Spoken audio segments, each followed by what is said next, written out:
Maverick News presents The Rick Walker Show. Defrag your mind.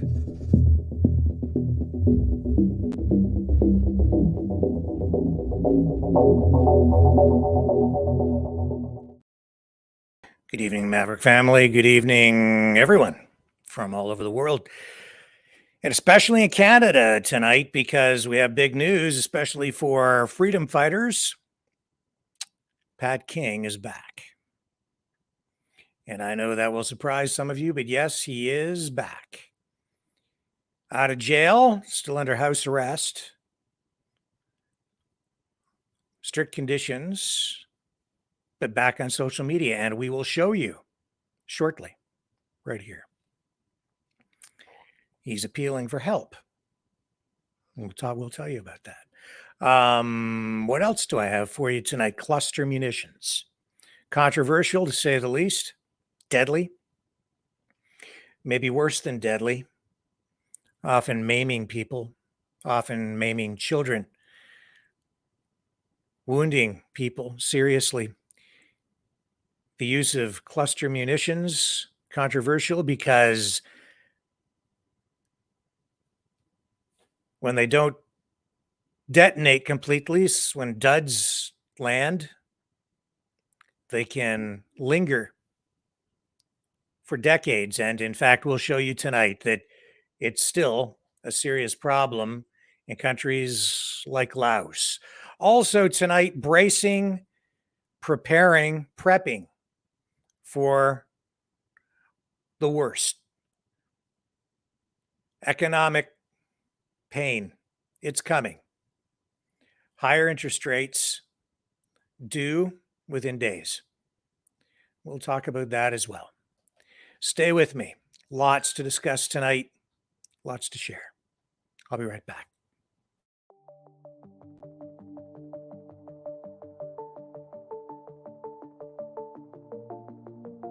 Greetings, brave Mavericks. Our quest for truth continues. We go beyond fake news. Together we expose propaganda. Together we pull others out of rabbit holes. We are maverick thinkers. We are all unique individuals, defenders of individual rights and freedoms, credible, trusted, grounded in reality. Maverick News, Maverick News. Defending free speech, Donate at freedomreporters.com. Do it now. Tomorrow may be too late. Maverick News. The world is watching.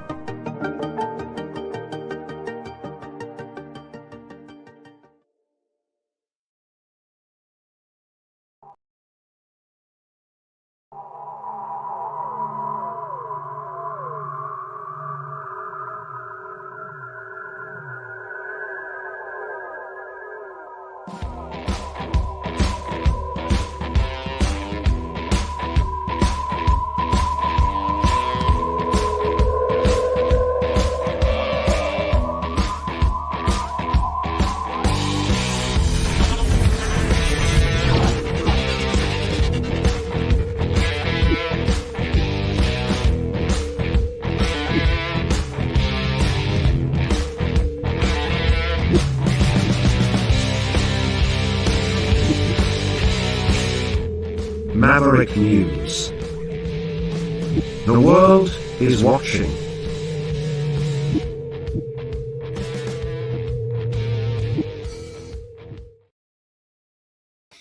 Okay, so as I said, Pat King is back. I was surprised today, like I think just about everybody else, when he popped up on social media.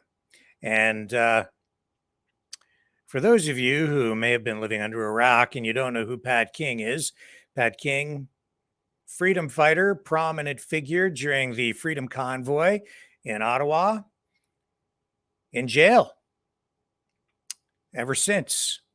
Until just recent release.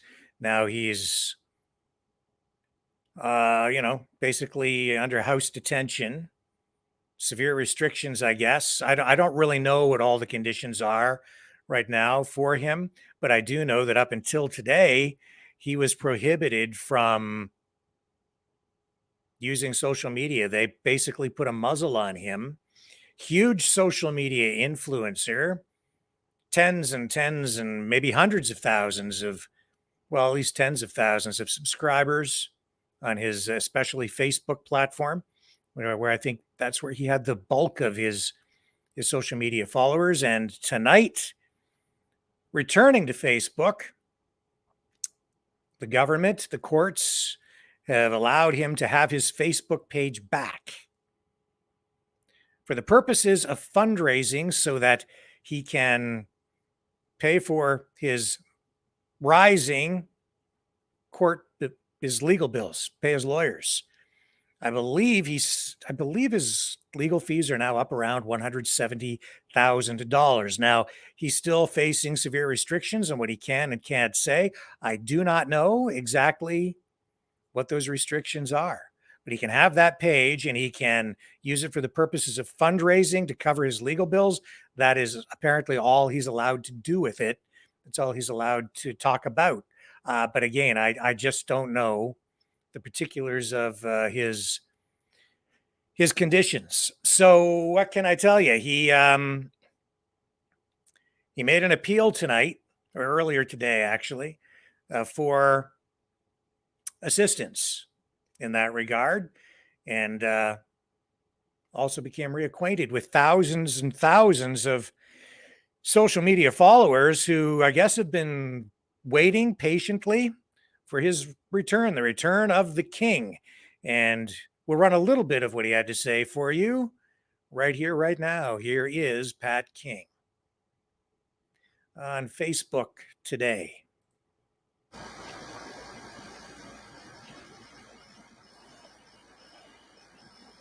What's up? What's up? Let's go.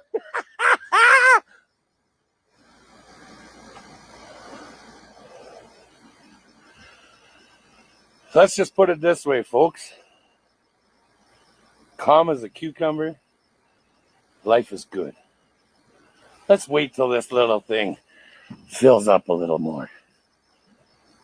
Thanks, Michael. I'm back in the New York groove. Yes, I'm back in the New York groove. It's been a while. Long time no see, folks. Romper stomper, bomper boo. Tell me, do. Did all my friends have fun today?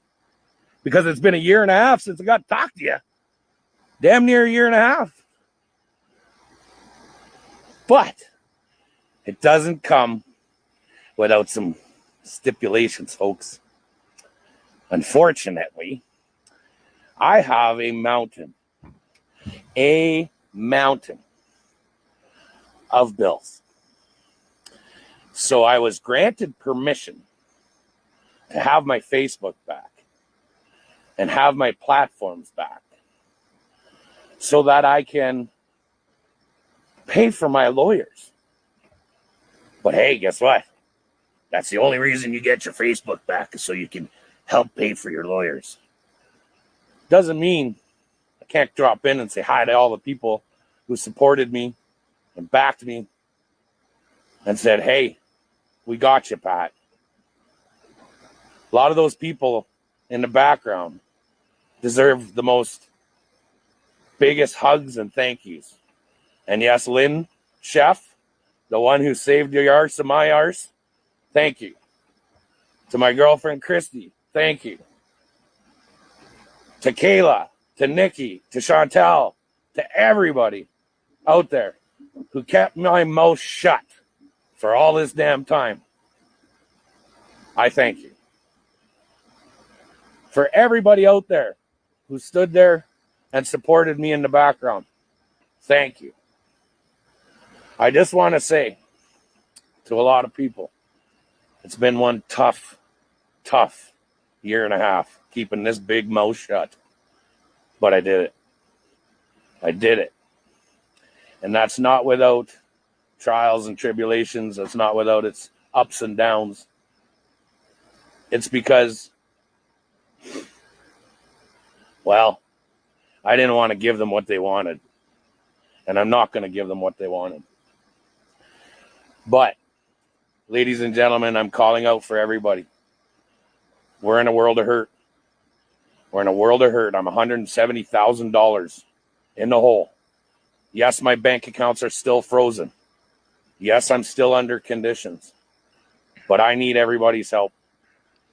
And I'm making a solemn vow today that we're going to turn this back into that loving, joyful page that it always was, and not what some other folks painted it out to be.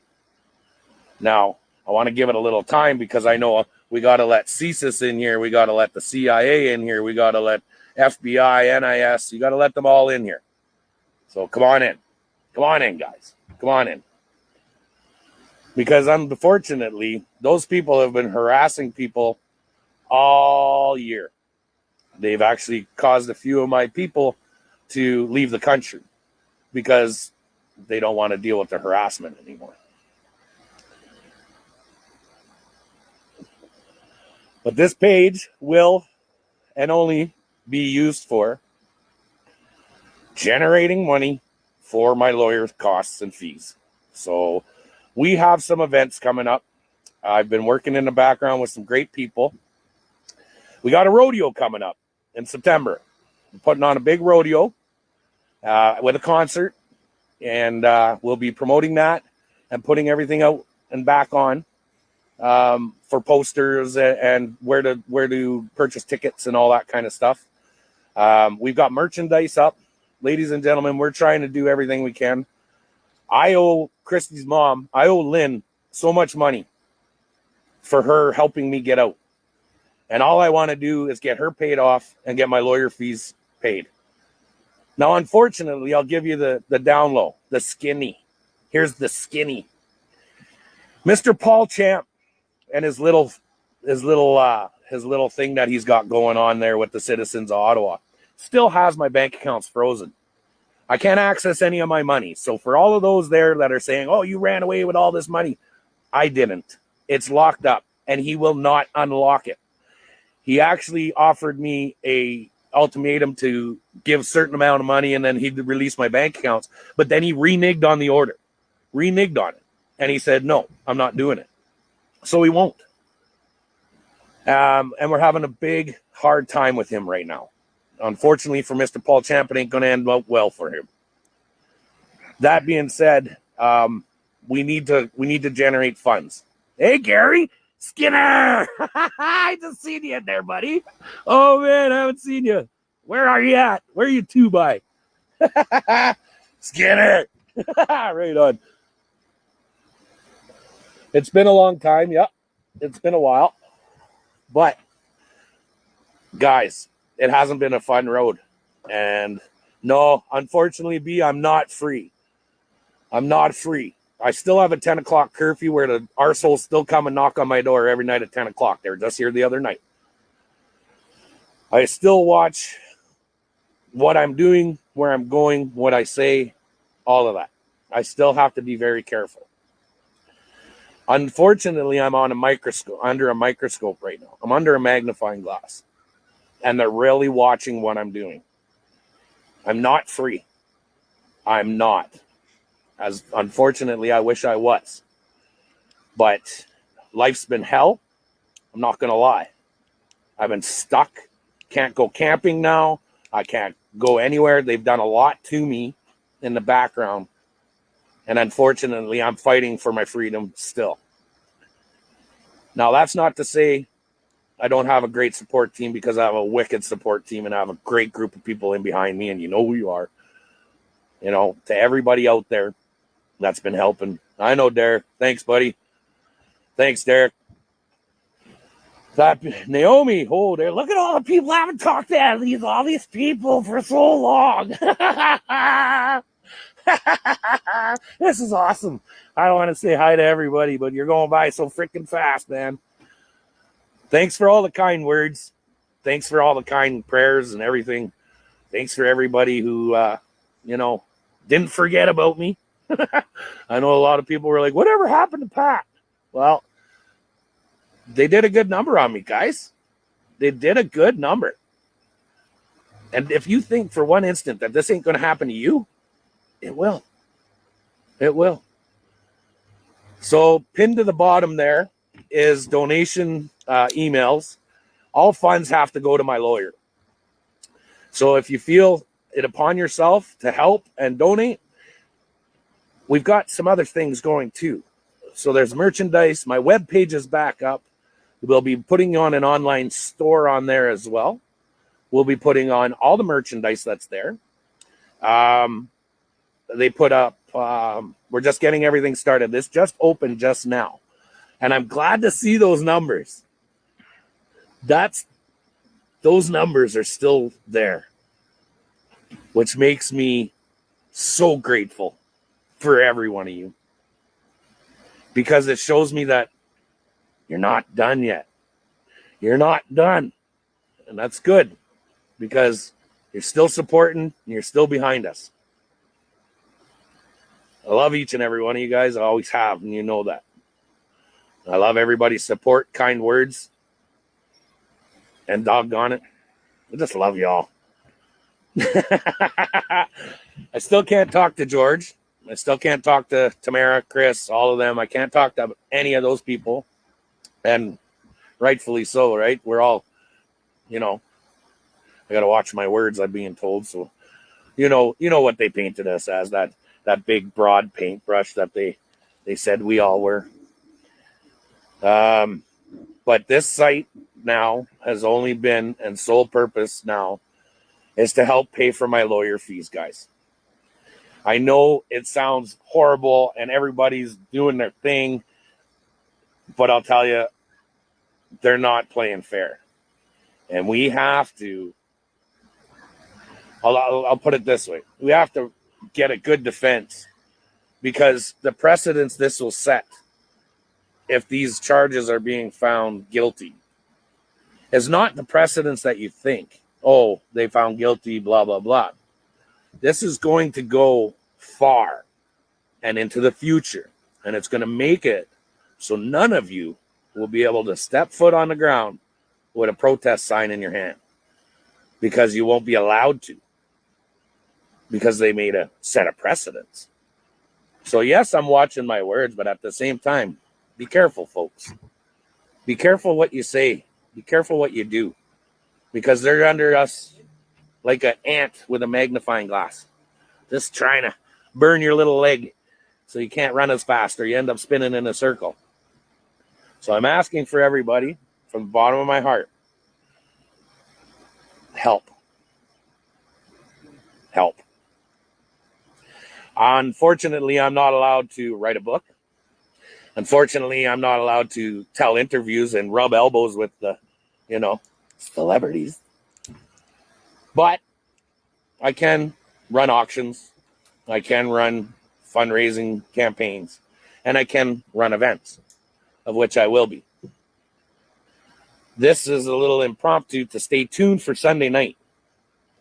Sunday night will be a night you'll never remember. On Sunday, 7 p.m., I'm going to say 6. Well, we'll pick a time, but we'll post it up on the page here. Come Sunday, we'll have a special guest joining us, and we will be going through all of the details with regards to the pages, the websites, the upcoming Bulls and Bash event hosted by myself, special guest band Sweet Tequila. We've got bull rides, we got cowboy poker, we've got clown shows where the clowns dress up like some certain people and get smashed by bulls in the barrels. We've got what else? We're gonna have food trucks, events for the children, all that kind of stuff. It'll be a great, fun weekend event, and the posters are being made right now. They'll be posted up. I hope everybody can attend. It's going to be one hell of a bull ride. It'll be good. And you never know. I might jump on one of those bulls. I don't think so, though. Those things are nuts. But it's great to be back. It feels good. Jen, it's located in Caroline, Alberta.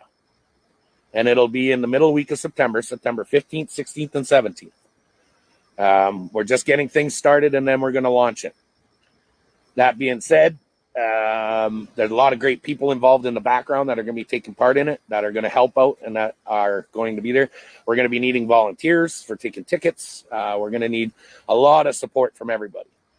We're also doing online auctions. I've got some merchandise, and I've got some great things. Actually, maybe I should, we'll wait on that. I'll wait on some of the stuff that we have that I want to show you. But yeah, we're back. We're running, and this, I gotta say it, this page is solely for fundraising purposes only, as is abided by the new conditions. So Antifa to TikTok scientist to Polychick or whoever you arseholes are, love yous. Your feedback lately and all of your garbage that I've been hearing about, call the cops. Call the cops. Call the cops and get them to my door. Do it. Because I can't wait. I have permission by the courts to be on social media again, solely for the purposes of fundraising. So, let's get doing some fundraising, folks. Somebody else has been crowdfunding for other people and raising $4 million under the guise of their media company. Let's see if we can top that. And I'll do one better. I'll do one better.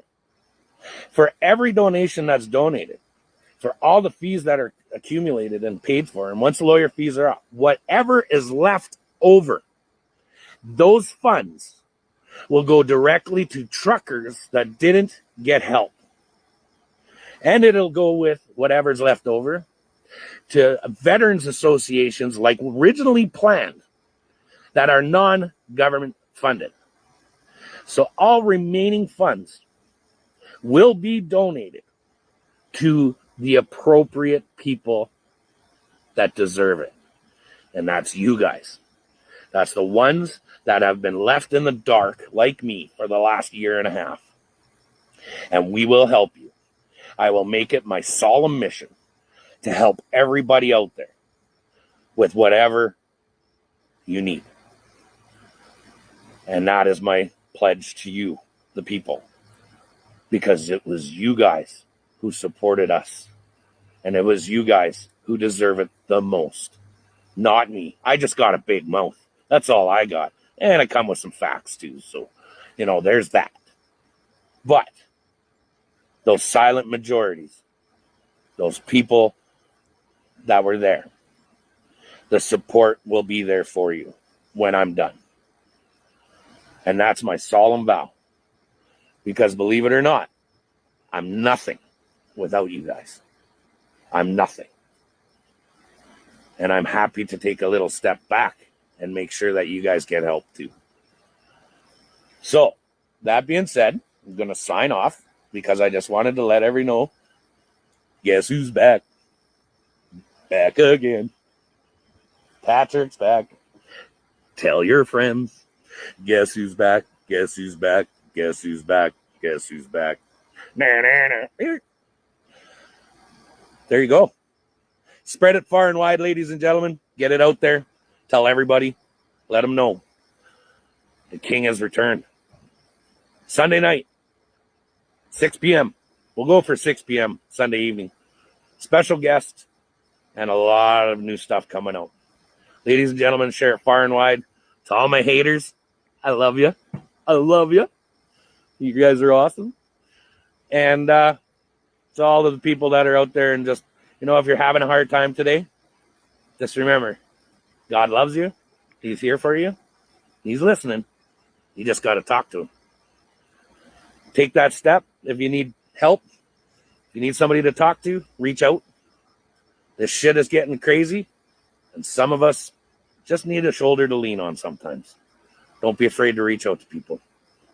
Love you guys. Take care. We'll talk to you soon. Bye, biatch. Pat King, don't go away. I'll have more information when we return. The New World Order. Government overreach. The Great Reset. Mainstream media lies. Now more than ever, independent voices are needed.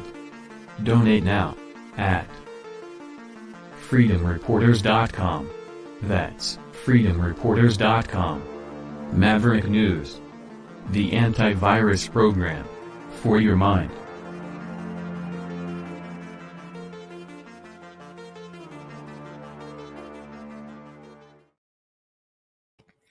Okay, so there you have it. Pat King, still under serious restrictions, still on a curfew of 10 p.m., but back on social media. Isn't that something?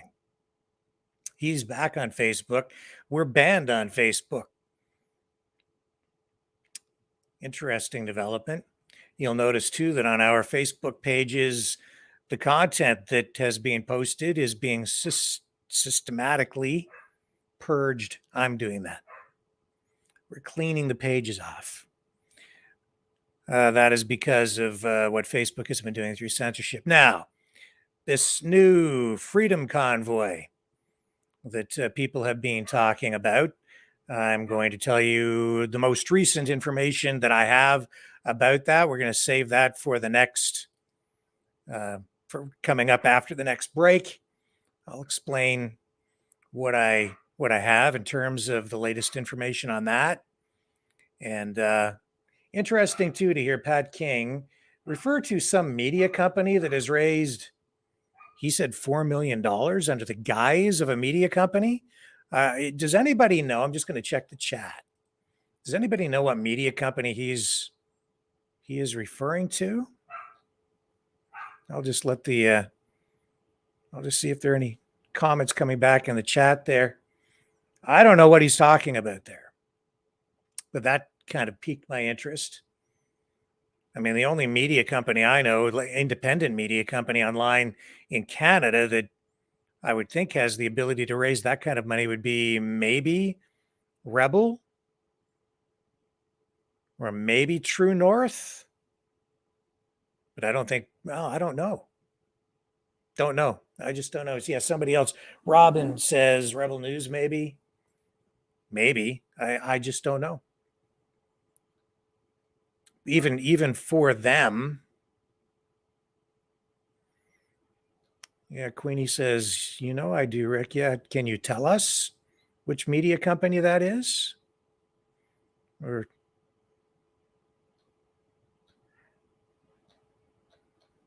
I don't know. I don't know who he's referring about, what he's talking about. Anyway, if anybody out there knows for sure, I'm curious. I don't know what that's about. Was there a fundraiser, an ongoing fundraiser, or I don't, what is it?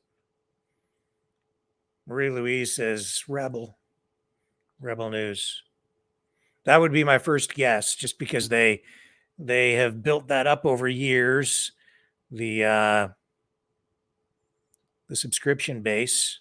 I think they still have over 1 million subscribers on YouTube.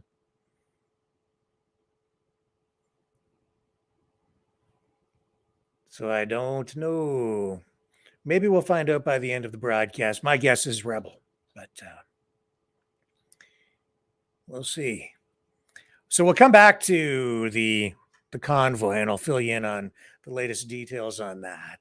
That'll be coming up after the next break. But right now, what I do want to talk about is the United States, the U.S. deciding to send cluster munitions to Ukraine. Controversial, to say the least.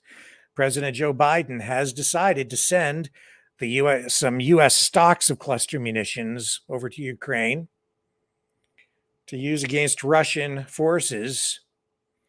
It's part of a new military aid package, the value of which is about $800 million, almost another billion. What's another $800 million? So this comes as this counteroffensive, as they've been calling it, is ongoing. And these cluster munitions are controversial, to say the least. Human rights groups are concerned tonight about what this might mean, especially for children. Because when these cluster munitions are used, when they're dropped, sometimes they don't detonate. And then they lay sometimes underground, where they get, immersed in the ground, or they're hidden under foliage, shrubs, grass, or sometimes children find them, and they create a risk for civilian harm when they're unexploded. And this has been the case for a long time. So we're going to go to the White House, where we have Jake Sullivan, who is the National Security Advisor, queued up, and he'll talk a little bit more about this decision, how it was made, why it was made, and what it means, at least from the U.S. perspective. Here we go to the White House now. Efforts on technology, health, climate, and clean energy. So we're looking forward to a busy week in Europe, and we're looking forward to the president being able to further solidify, strengthen, and give momentum to the strong, united alliance that has been standing up so effectively against Russian aggression. As I mentioned, because we've seen all of these reports on the provision of cluster munitions to Ukraine, I will leave it to the Pentagon to make a formal announcement later this afternoon for the next drawdown package, and to go into the details of that drawdown package and the specifics on the types of munitions being provided. But I will use this opportunity here today to make a few points. First, we base our security assistance decision on Ukraine's needs on the ground. And Ukraine needs artillery to sustain its offensive and defensive operations. Artillery is at the core of this conflict. Ukraine is firing thousands of rounds a day to defend against Russian efforts to advance, and also to support its own efforts to retake its sovereign territory. We have provided Ukraine with a historic amount of unitary artillery rounds, and we are ramping up domestic production of these rounds. We've already seen substantial increases in production, but this process will continue to take time, and it will be critical to provide Ukraine with a bridge of supplies while our domestic production is ramped up. We will not leave Ukraine defenseless at any point in this conflict, period. Second, Russia has been using cluster munitions since the start of this war to attack Ukraine. Russia has been using cluster munitions with high dud or failure rates of between 30 and 40%. In this environment, Ukraine has been requesting cluster munitions in order to defend its own sovereign territory.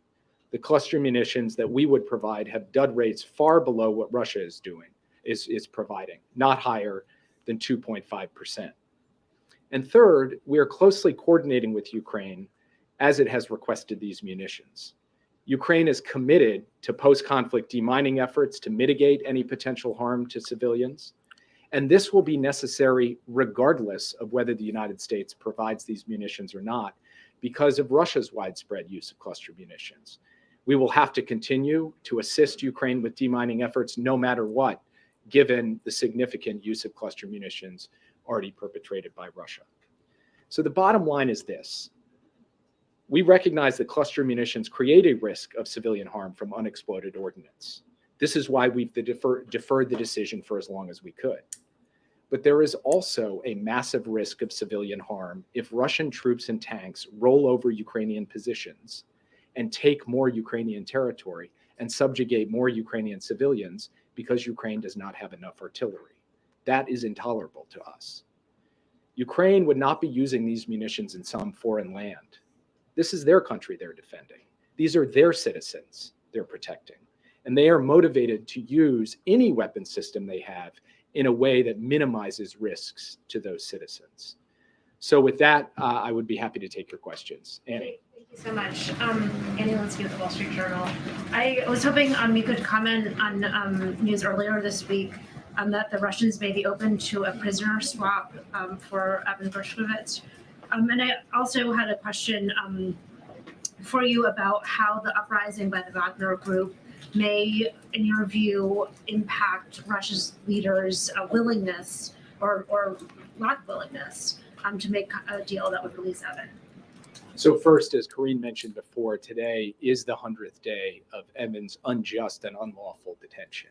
And for those 100 days, President Biden, the entire national security team, our embassy in Moscow, our Secretary of State, myself personally have been invested in trying to bring him home safely. Second, I had the opportunity this morning to meet with Evan's employers at the Wall Street Journal and the personal representatives of his family to talk about the latest status in his case and our efforts to bring Evan home. Third, we did see the comments from the Kremlin that there have been contacts between the U.S. and Russia regarding Evan and other unjustly detained Americans. It is true, and we have said that we remain in contact with Russian authorities at high levels on these cases to try to figure out a way to bring unjustly detained Americans home, including Evan. We have also made clear for months now, even before Evan was detained, as we were dealing with Paul Whelan, that we are prepared to do hard things in order to get our citizens home, including getting Evan home. I do not want to give false hope. What the Kremlin said earlier this week is correct. There have been discussions, but those discussions have not produced a clear pathway to a resolution. And so I cannot stand here today and tell you that we have a clear answer to how we are going to get Evan home. All I can do is tell you that we have a clear commitment and conviction that we will do everything possible to bring him home.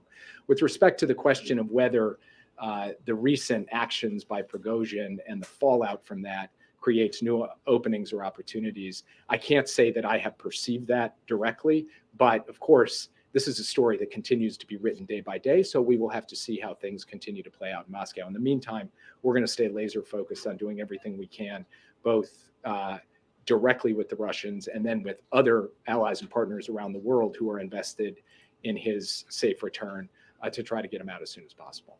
Yeah. President Zelensky said the invitation for Ukraine to join NATO would be the ideal outcome from the summit. Why does the administration believe that's not the right approach for the summit? Well, as you know, the United States strongly supports the open door policy, which says that Ukraine and NATO can make a decision together about its pathway towards membership. And Vilnius will be an important moment on that pathway towards membership because the United States, our NATO allies, and Ukraine will have the opportunity to discuss the reforms that are still necessary for for Ukraine to come up to NATO standards. So this will, in fact, be a milestone, but Ukraine still has further steps it needs to take before membership in NATO. No invitation coming in at the summit.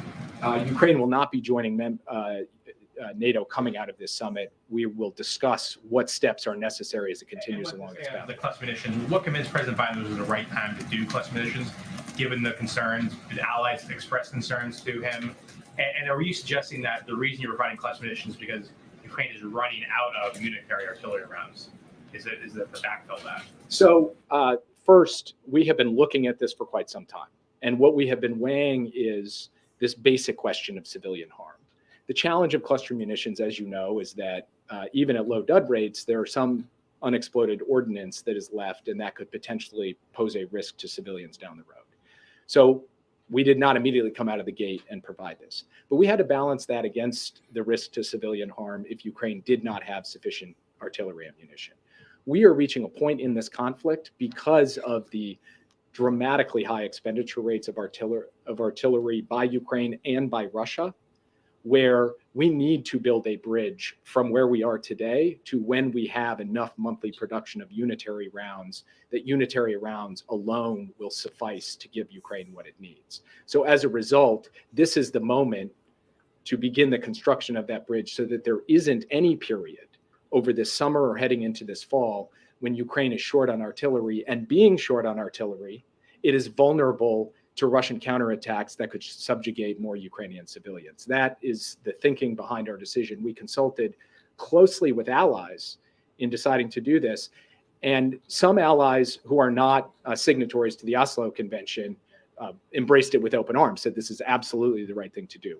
Even allies who were signatories to the Oslo Convention, while they cannot formally support something that they've signed up to a convention against, have indicated both privately and many of them publicly over the course of today that they understand our decision, and fundamentally that they recognize the difference between Russia using its cluster munitions to attack Ukraine and Ukraine using cluster munitions to defend itself, its citizens, and its sovereign territory. So we feel that this will in no way disrupt the very strong, firm unity that we have heading into the NATO summit in Vilnius next week. Yeah. Thanks, Jake. To follow up on the cluster munitions, last year in March, the U.S. ambassador to the United Nations, she described those munitions as, quote, exceptionally lethal weaponry, which has no place on the battlefield. So how do you square those comments with this decision? And secondly, has Ukraine provided you with any assurances or guarantees in terms of their use in civilian areas, that they won't use them within a certain radius of civilian areas, for example? So Ukraine has provided written assurances that it is going to use these in a very careful way that is aimed at minimizing any risk to civilians. And by the way, Ukraine, the democratically elected government of Ukraine, has every incentive to minimize risk to civilians because it's their citizens, it's Ukrainians who they are trying to protect and defend. This is not Ukraine taking these and going and using them in the Middle East or in Southeast Asia or in some faraway land. They're using them on their territory to defend their territory. So we believe that they're highly motivated to do this. And beyond being highly motivated, they have, to directly answer your question, provided these assurances to us. In terms of the ambassador's comments and other comments that have been bandied about, let me just say that the use of cluster munitions by Russia in this conflict is completely unacceptable on multiple counts. First, they are using them to attack a sovereign country in flagrant violation of international law. Second, they're using them specifically to strike after civilian targets, not only military targets, also in flagrant violation of international law. And with this weapon system, as well as other weapon systems, we have identified war crimes committed by the Russians. Third, and critically, there is a big difference between the type of cluster munition being used by Russia and the type that we would provide to Ukraine. As I mentioned before, ours have a maximum 2.5% dud rate. The dud rate of the Russian munitions is between 30 and 40%. And just so I don't get this wrong, I will read it to you. The Department of Defense assesses that during the first year of the conflict alone, Russian-fired cluster munitions deployed from a range of weapon systems have likely expended tens of millions of submunitions or bomblets in Ukraine. And then the final point, I think this is an important point. When I talk about what Russia's doing with cluster munitions, I'm not making an argument which says they do it, so we'll do it. The argument I'm making is that Russia has already spread tens of millions of these bomblets across Ukrainian territory. So we have to ask ourselves, is Ukraine's use of cluster munitions on that same land actually that much of an addition of civilian harm, given that that area is going to have to be demined regardless? So that is why when we look at the situation today, as opposed to a year ago, and when we look at what Ukraine would be doing with these weapons, as opposed to what Russia is doing with these weapons, we see a substantial difference. It doesn't make it an easy decision. And I'm not going to stand up here and say it is easy. It's a difficult decision. It's a decision we deferred. It's a decision that required a real hard look at the potential harm to civilians. And when we put all of that together, there was a unanimous recommendation from the national security team, and President Biden ultimately decided in consultation with allies and partners and in consultation with members of Congress to move forward on this step. And Jake, are you satisfied with the pace and progress of the Ukrainian counteroffensive thus far? We get this question a lot. I'm not grading or judging the Ukrainian counteroffensive. I'm standing here in Washington, D.C. I'm not on the battlefield. My life's not on the line. So for me to sit here and say, I'm satisfied, I'm not satisfied. What I would say is that it is hard going. The Russians are dug in.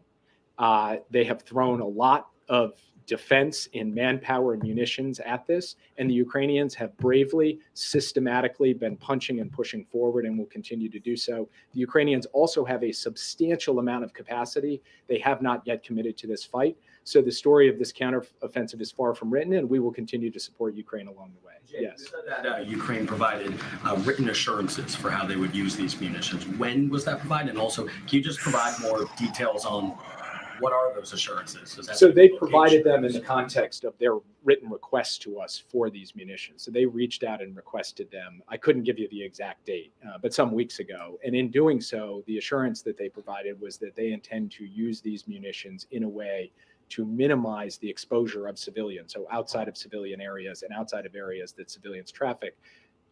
That is to say, on the battlefield where they are presently both trying to defend their territory and to move forward. Are there specific locations, though, red lines in those assurances, or did the administration advise them, only use these munitions in these specific locations? This is going to be an ongoing conversation because obviously the battlefield is shifting at all times. So it's impossible to set down a map and define this with the level of specificity that maybe your question implies. But it does mean that this conversation needs to be ongoing, just as it is with every other weapon system that we're providing Ukraine. And so far, we have found that when Ukraine provides assurances to the United States about the use of its munitions, it has followed through on that in terms of the limitations and constraints it's placed on those. And we expect the same in this case. And I just want to underscore again, I know I sound like a broken record, but the idea that Ukrainian men and women fighting for the armed forces of Ukraine want to willy-nilly use these things in a way that are going to harm Ukrainian citizens, which is somewhat implied in the questions, I find, at odds with their fundamental desire to protect their countrymen and their willingness to put their lives on the line to protect their countrymen. So that's Prigozhin's location? I do not. Yeah. Follow up on Ukraine, and then I have a second question related to that. Is it the U.S. view that President Zelensky should attend the NATO summit, and how might his presence affect the outcome of discussions? So we would welcome President Zelensky at the NATO summit. President Biden would welcome the opportunity to meet with President Zelensky at the NATO summit. The NATO summit will dive into the question of NATO's relationship with Ukraine, both the question of its pathway towards future membership and the question of an ongoing partnership that has existed for several years. And there will be important practical announcements in that regard at the summit. So President Zelensky's attendance at it would be very much welcome. With respect to Belarus, Eastern European nations want NATO allies to beef up their security on the eastern flank, especially with Mr. Prigozhin's expected exile and the Wagner Group's expected exile into Belarus, which shares a border with Lithuania. Is the U.S. planning to announce any new security guarantees at the summit? We have the ultimate security guarantee for Poland and the Baltic states, and it's Article 5 of NATO, and we intend to defend every single inch of NATO territory. We've also put our money where our mouth is in terms of enhanced U.S. deployments in both Poland and the Baltic states, as well as Romania and other Eastern flank allies.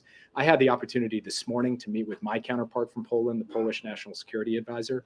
The first and main topic of conversation was the evolving threat from Belarus, both this question of whether Wagner will ultimately end up there, which, by the way, is still very much an open question, and the assertions about potential deployments of nuclear weapons on the territory of Belarus, and the role of Belarus in it and complicity of Belarus in Russia's aggression in Ukraine. These are all things that we have been taking account of going back to the start of this conflict.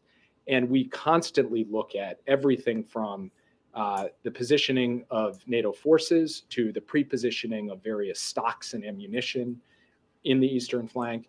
That will be a continued discussion at Vilnius, but this is an evolving picture. And so I don't think Vilnius is going to be the place where we put the final storyline down. It will continue to evolve as we go forward. Thanks, Jake. Does the U.S. support eliminating the need for Ukraine to fulfill a membership action plan that essentially establishes benchmarks they have to meet to qualify for NATO membership? So we're looking at that question. That is an active discussion among allies right now, whether Ukraine has in fact moved beyond the need for MAP. I won't get ahead of where leaders will end up at the summit, but that's under active consideration.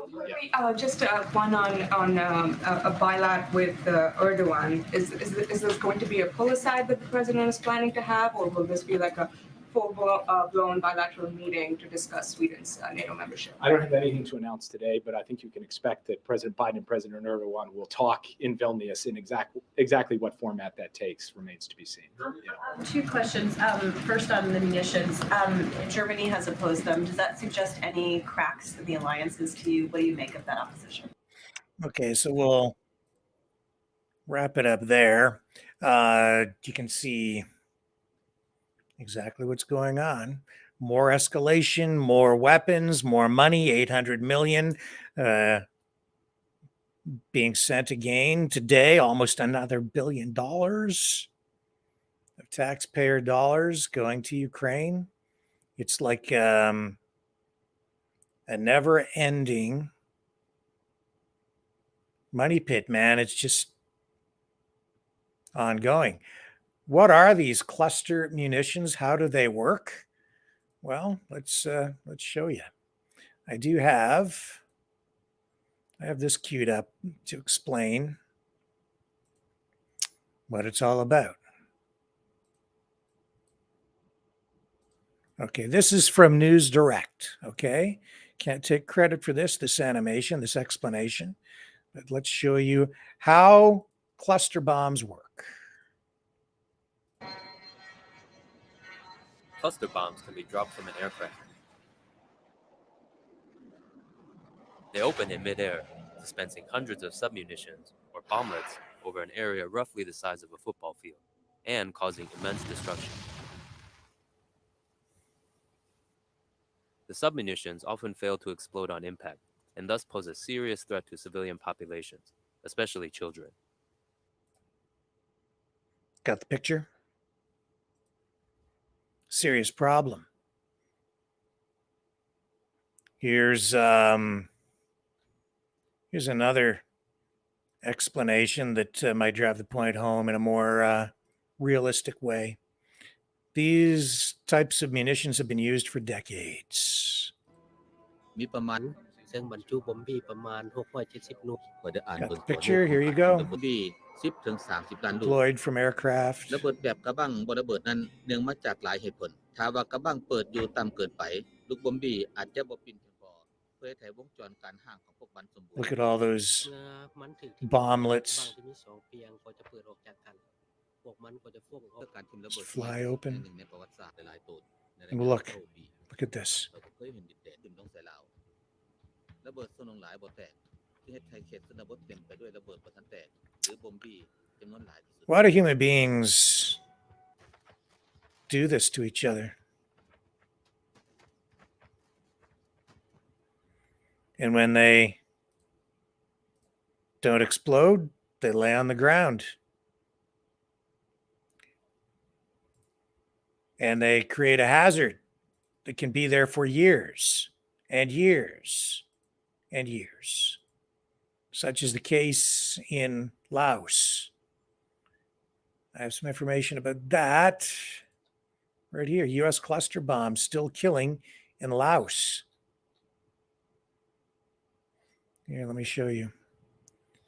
You can find information about this online quite easily. Here's a CBU 58B cluster bomb manufactured by Honeywell Corporation in Minneapolis. It was seen dropped on Laos from a US B-52 during the Vietnam War.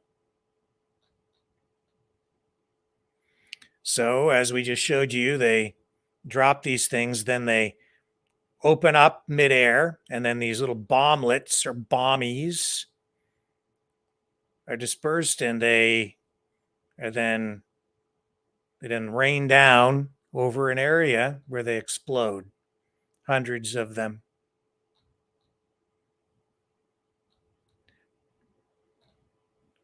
So here's an unexploded U.S. cluster bomb. Millions of them were used in Laos. This one's on display at an outdoor exhibit at a museum. Close up on some of the bombs. This is from a CBS News special report website. So these ones are unexploded submunitions. They're all about the size of a tennis ball. This was described, of course, as the secret war. And here's some trivia for you that is dark, to say the least. Laos is the most heavily bombed country per capita in the history of the world. Every 8 minutes, 24 hours a day for 9 years. From 1964 until 1973, a plane load of cluster bombs was dropped on Laos by American B-52s. The bombing campaign was aimed at hemming in America's enemies in neighboring Vietnam. The U.S. was never at war with the people of Laos, and the American people were largely oblivious to the bombing campaign in the country at the time.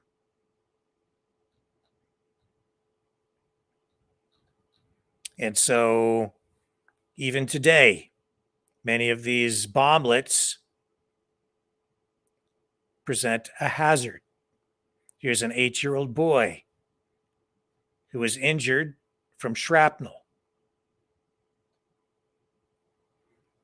He found one of the bomblets, thought it was like a tennis ball or a ball to play with, but it was actually a submunition.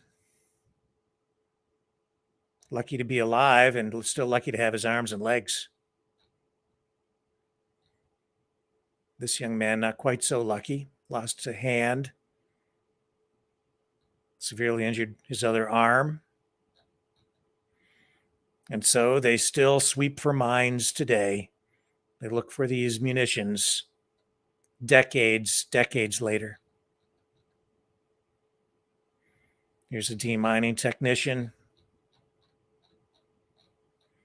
And what they're doing in Ukraine is littering the landscape with more of them. That's what they're going to do. And today, another $800 million from the people of America will be used to do it. Give that some serious thought, folks. Your tax dollars at work. To fight a war that really never had to happen, could have ended some time ago, but peace, it's continually rejected by the White House.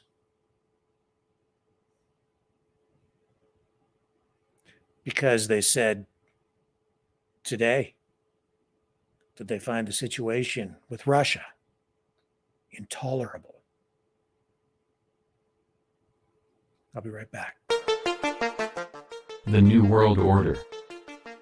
Government overreach. The Great Reset. Mainstream media lies.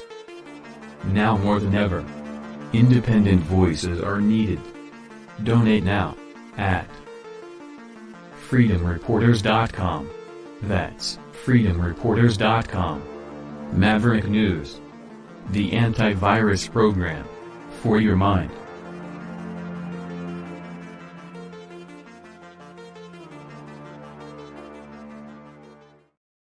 Okay, so as promised, I'm going to tell you what I know about this convoy that is being planned.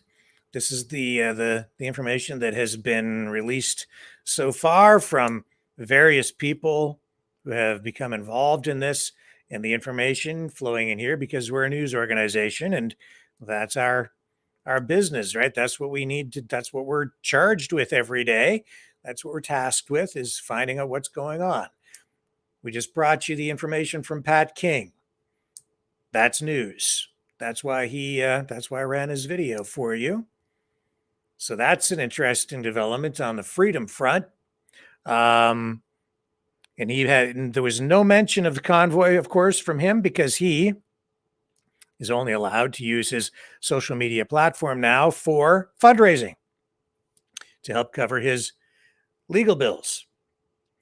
But, excuse me, as I indicated a couple of times over the past week, there is a plan for a new convoy, the Save the Children convoy, and there's a lot of buzz about that. I honestly can't tell you how big it is or how small it might be. I just know that there is a lot of interest, and this is what I know. They have different freedom groups being brought together. The exact number, I'm not sure. This convoy is being planned for sometime middle of August, early September. An exact date still has not been set. The destination, Toronto. They weren't sure where. It looks like the destination is Toronto. That's what keeps coming back. What's it about? It's about Save the Children. We had the angry Nova Scotia, the angry Scotian on the other night, Gordon, who talked about this. He is involved in some way. I wouldn't necessarily call him an organizer. I don't know if there is anyone who has come forward to present themselves as an actual organizer, but since he appeared on this program and brought us up to date on everything that he was aware of, or at least what he was able to tell us, there have been even more new developments. We know that there is going to be a public notice published, and it will be directed at the federal government. This public notice will be published in, as I understand it, Canadian Trucker magazine. The reason it's being published is it will involve, and this is again information that has now been released for, it's been earmarked for public release. The reason it's being published is because it's going to involve a statement of land claim.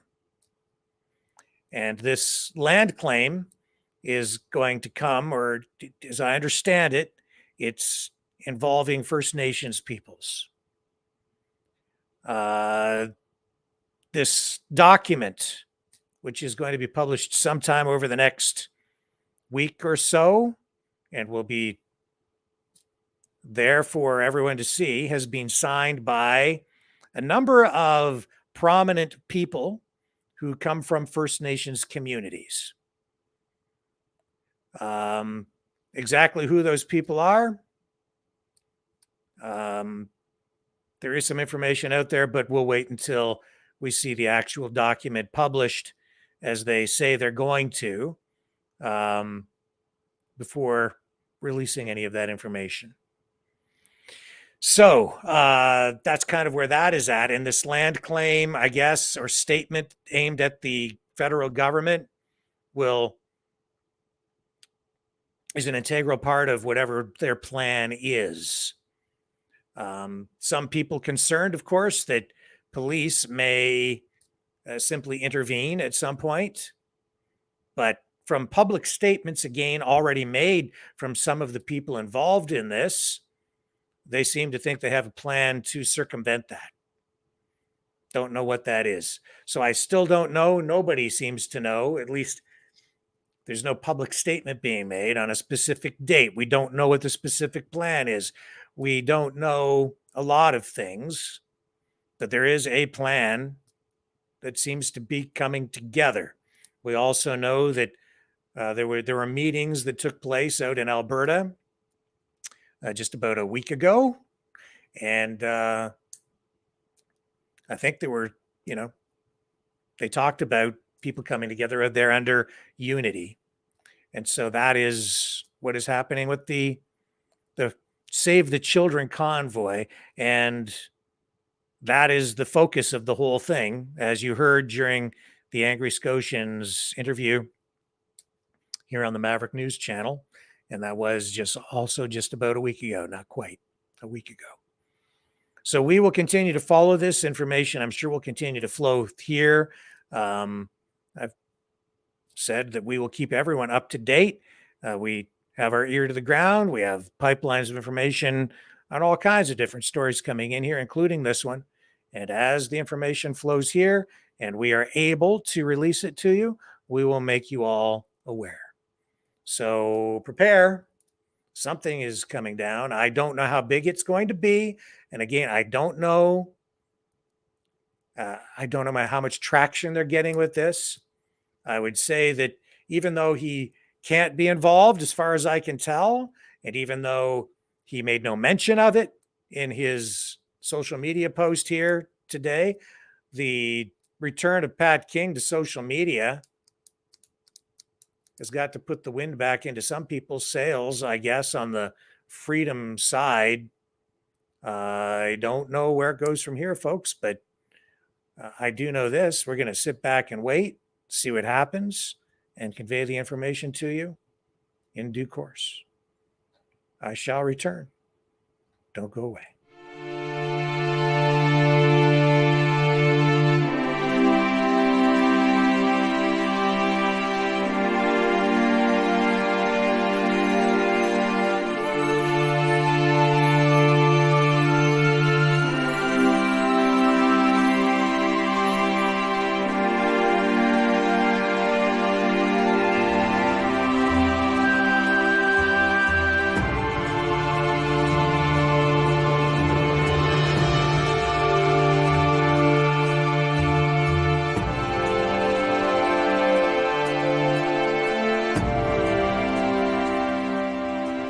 Maverick News. The world is watching.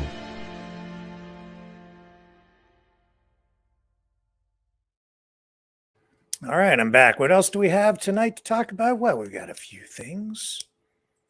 We certainly do. Not the least of which is the economy.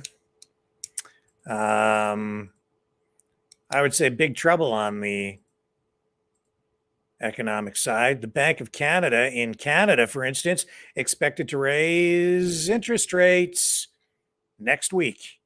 This happening even as unemployment is on the rise. See, the government has backed itself into a corner. And this is a real serious problem. We have the worst of all worlds now because the government has gone so far into debt, and this is on the U.S. side as well, where you're experiencing the same problems on the U.S. side. Western economies are experiencing this problem.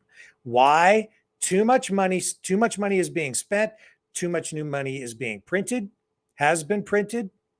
This is the impact from giving away so much free money, not just to people during the pandemic, but now also corporations, big companies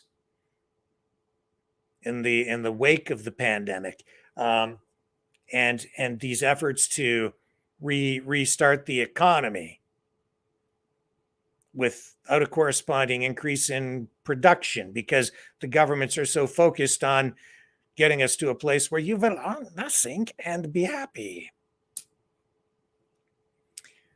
The economic policies are honestly crazy, and it's resulting in exactly this problem. So in Canada, what we're facing, and we'll get to the US in a moment, but the Canadian labor market is soft. Unemployment rate rising. Of course, it's compounded by the fact that they've been giving away so much money to people so that they don't have to go to work. It's a disincentive to go to work. That's making it difficult for companies to maintain high levels of productivity. So Stats Canada has reported that the economy added 60,000 jobs in June, but the unemployment rate climbed higher to 5.4%. I'm going to tell you, they cooked those numbers, especially these days. They don't count people who have just simply given up looking for work. If you want to know what the truth is on the unemployment rate, I would say at least double it. And when you get into those kinds of numbers, those are often indicators that you've got a major economic slowdown on your hands. They can only artificially pump things up for so long. And that's why, we're getting massive inflation. More money being printed, productivity down, supply chains still not functioning properly. The same number of people, even more people chasing fewer goods and services means higher prices. It's not because companies are out there just gouging people. Companies ultimately have to follow the market, and they'll charge what they are able to charge. Now, some sectors of the economy are certainly dominated by large corporations or oligopolies, which is a few large companies work all sort of dominating together a particular industry. That a perfect example would be cell phone providers, internet, television, cable, even to some degree, grocery store chains in Canada. Only a few players. And then all of these industries are highly regulated. But that's sort of a sidebar to what we're talking about here. When you have high inflation, the traditional way of combating that is to increase interest rates. That makes it more expensive for people to borrow money to purchase goods like appliances, houses, cars,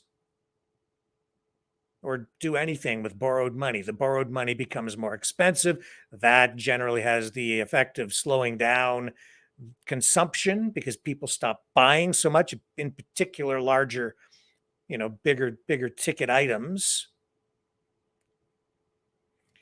But when you have rising unemployment at the same time, it becomes a big problem because you see, if you slow the economy down while people are not working, it's like a double whammy. A slowing economy means more unemployment. But if you still have rising inflation and also rising unemployment, and then you raise interest rates even more, you get even more unemployment. And the reason you're getting the inflation is not because, see, they're misreading what the economy is doing. People believe that the reason you're getting higher prices is because the politicians, to mask their incompetence, tell you that it's because companies are gouging you on pricing. So that when you go to the store and you buy something and the price is higher, it's just because those companies are greedy. Or when you go to the pump and you have to fill up with gas and the price is higher, even though it's higher taxation, and it's because your dollars are worth less, you're told it's because the oil companies are just greedy. Now, they may be greedy and they're going to maximize their profits, but they still are price takers in a marketplace, even under an oligopoly. The point is, it's not because they'll also tell you that you are facing higher prices because the economy is overheating, that things are just too good. And there's so much demand for goods out there that they have to increase interest rates to curb demand. That's not the case in this particular economic environment. You're getting this because they printed too much money without a corresponding increase in productivity. So it's kind of like, it's a lie is what they're doing. They're lying to you. And as I said, they back themselves into the corner. So what are they going to do? Well, they're going to make a huge mistake. They're going to increase interest rates in Canada here again next week. And we've already had a few increases in the interest rates because, they were so incompetent before that they were basically dealing with 0% interest. And by 0%, you don't get 0%. You never got 0% on your loans, but the banks did when they got money from, the system. So there were people out there actually getting money for 0%, free money, essentially. Borrow the money. It's like free. No cost to borrow the money. Of course, you have to pay the principal back or whatever, but it's like 0%. It's like a free loan. An interest-free loan at 0%. And you've seen car companies do that. Sometimes you can get money at 0% on something like a car loan, but that's only when the economy is so hot and there's enough competition between different firms, different car companies, that they're all trying to sell you cars, because that's actually a sign that the economy is working for the people and for consumers. It's competition. So they have to do something to earn your business. So they come up with financing schemes where they can offer consumers 0%. The car companies end up absorbing that into their costs. That's not the case now. In order to combat inflation, they're going to make you curb your consumption. They've screwed up. They printed too much money. They gave away too much free money. They're still giving away far too much free money to big companies, corporations at unprecedented levels. I've never seen anything like this ever in history. This kind of money lending, money granting to big companies, especially the auto industry right now. But they want you to do with less. They want you to curb your consumption to reel in inflation. Well, they give more money, your money, to these big companies. It's a huge transfer of wealth. And how are they going to make you curb consumption? Raise interest rates again.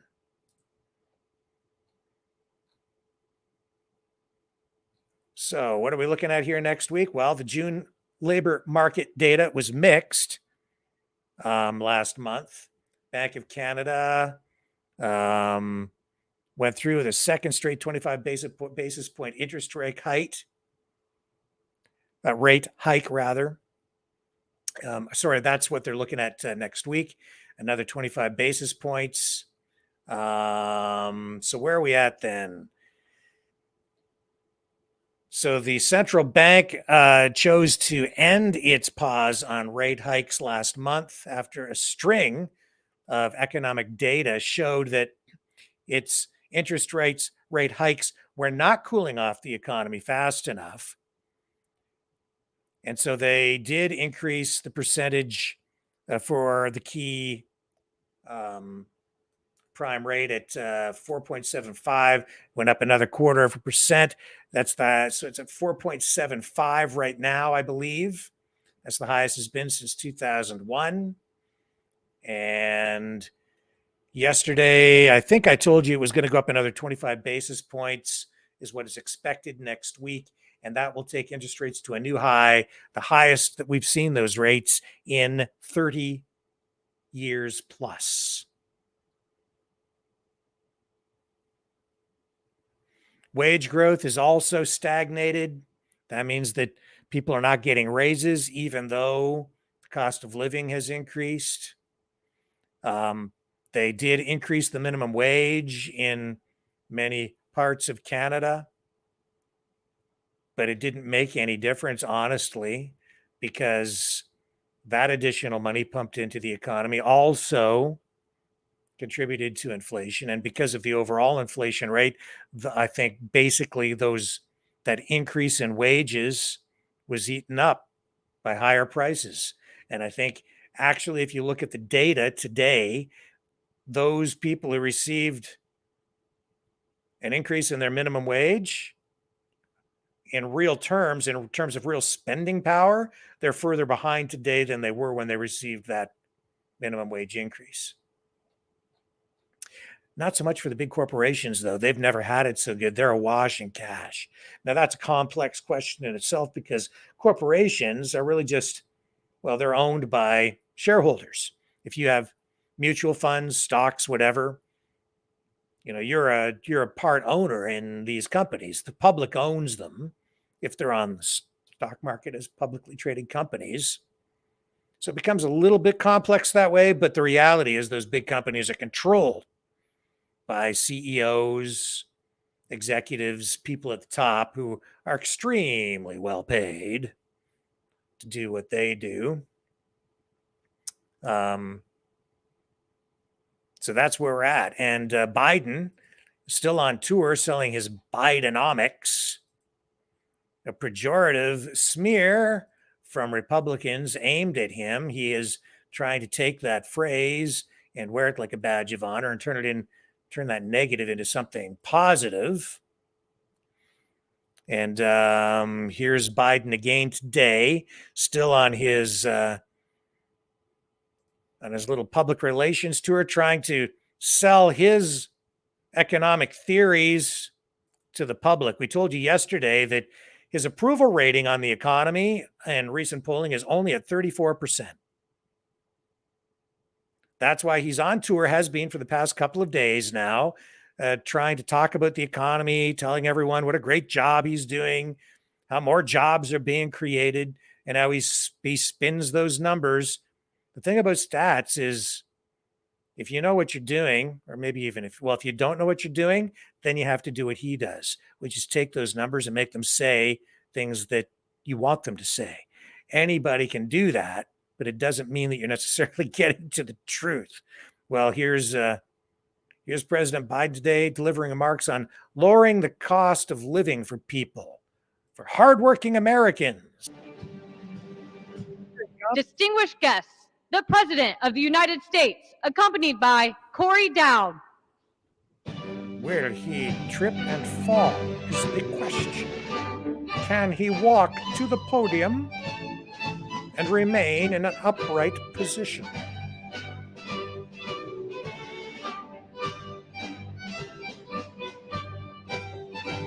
Everyone is waiting for him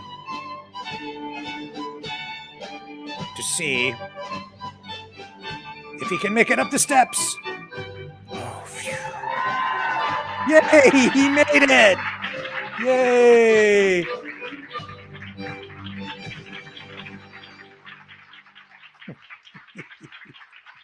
I'm sorry, I couldn't resist.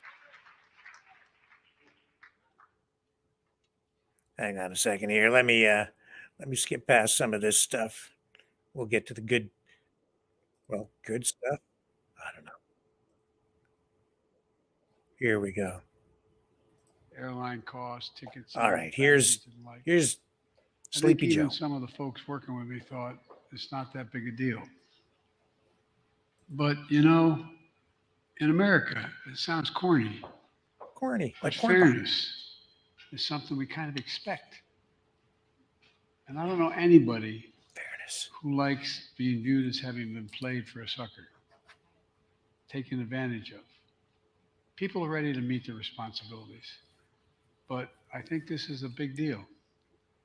It's a big deal, and I have to thank my staff, and I mean that sincerely, for focusing on the healthcare piece. I didn't know some of this. I thought I knew a hell of a lot about the Inflation Reduction healthcare. Act. I've been a significant.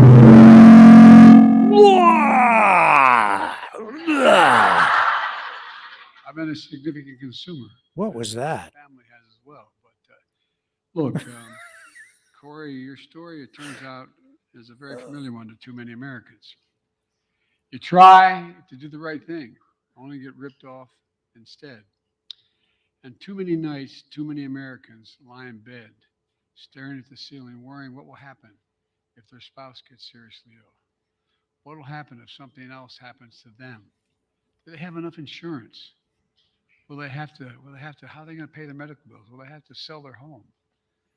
If you can know point of personal privilege, we used to say in the Senate, I was telling my staff. Why don't you take some of that money you're spending on bomblets and it was a middle-class family. Help some folks out? We lived in a 3-bedroom house with 4 kids and a grandpop, split-level home, and the boys, quote unquote. Now the princess, my sister, had her own bedroom, as she should have. But the 3 boys there were 2 sets of bunks in the other room. And there was a closet that ran as you walked up the stairs, walked straight down the hall. You went in the, quote, the boys' room, the 3 of us. And on the left, there was a closet in that whole wall. My parents' bed headboard was against that, where that closet was. And every once in a while, rarely, you could hear sort of a restlessness going on, and one morning I get up and I said, what's wrong with Dad? What is he talking about? He said he just got word that his company said they're no longer going to pay for health insurance. Don't know what they're going to do. Well, for all of you out there and there's so many people who still are in that circumstance. And we'll talk about being deprived of your dignity. Not being able to take care of your family if you don't have health insurance is I think, one of the most consequential things that can happen to a person. And so, for all of you out there, I just want you to know, get on with it. I get it. We get it.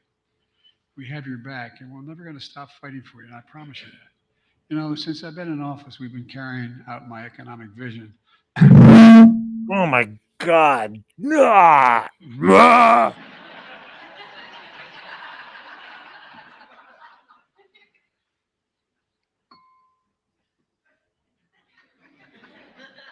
All right. I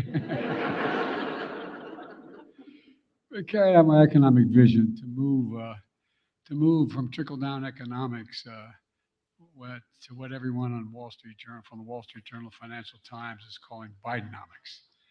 It's about growing the economy from the middle out and the bottom up, and because when that happens, the folks in the bottom have a shot. They get a chance to raise up, and the wealthy still do very well. It's not to hurt anyone at all. But today's job shows that jobs report shows that Bidenomics is working. We added 200,000 jobs to, I think, 209,000 jobs last month. And all told, we've created over 13 million. I think it's 13,300,000. Jesus. Oh my God. That blew my eardrums out. In 2.5 years, that's more than any president ever created in a 4-year term. And folks, the unemployment rate is below 4% for 17 straight months. Not since 1960 has that occurred. Inflation continues to fall. It's less than half of what it was a year ago. And the rate of Americans without health insurance is at an all-time low. Premiums are covered.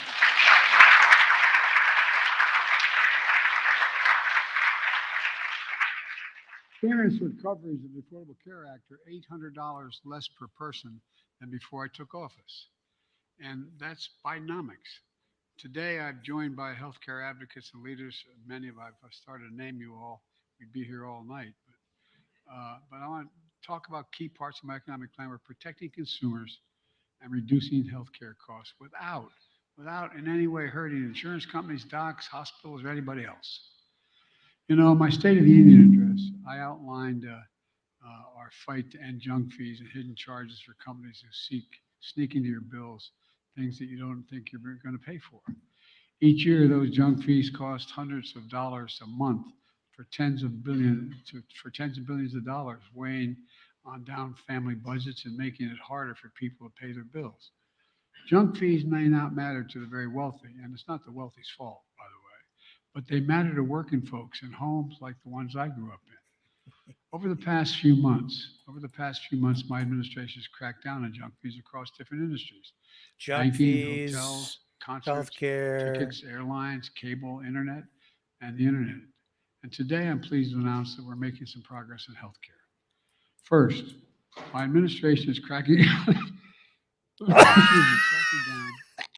on junk fees for health insurance plans that are like the ones that are inexpensive but too often stick consumers with hidden fees. As Corey just talked about, he needs junk fee healthcare plans are right away. short-term Emergency. health insurances that are supposed to provide a few months of temporary coverage for people who are moving from one plan to another. But the prior administration, before me, decided to let insurance companies make more money by selling junk plans that are up to 3 years long.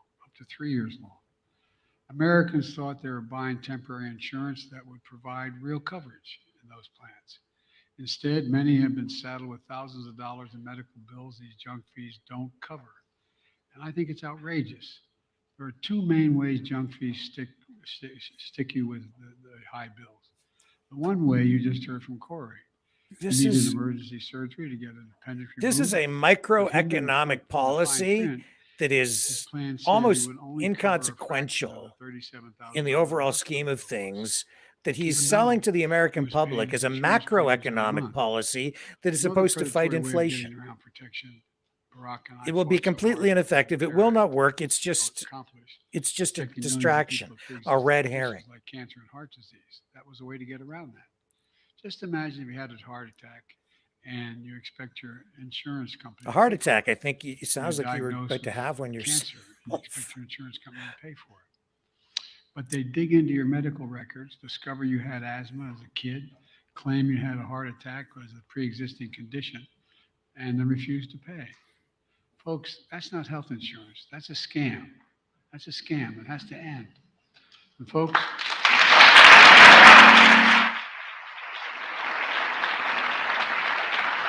but that's not about the economy, dude.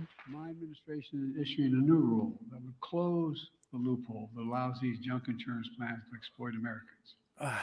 Under our rule, short-term plans would have to be short-term. That means 4 months or less, not 3 years. Insurance companies would. Okay, enough. I can't take it anymore.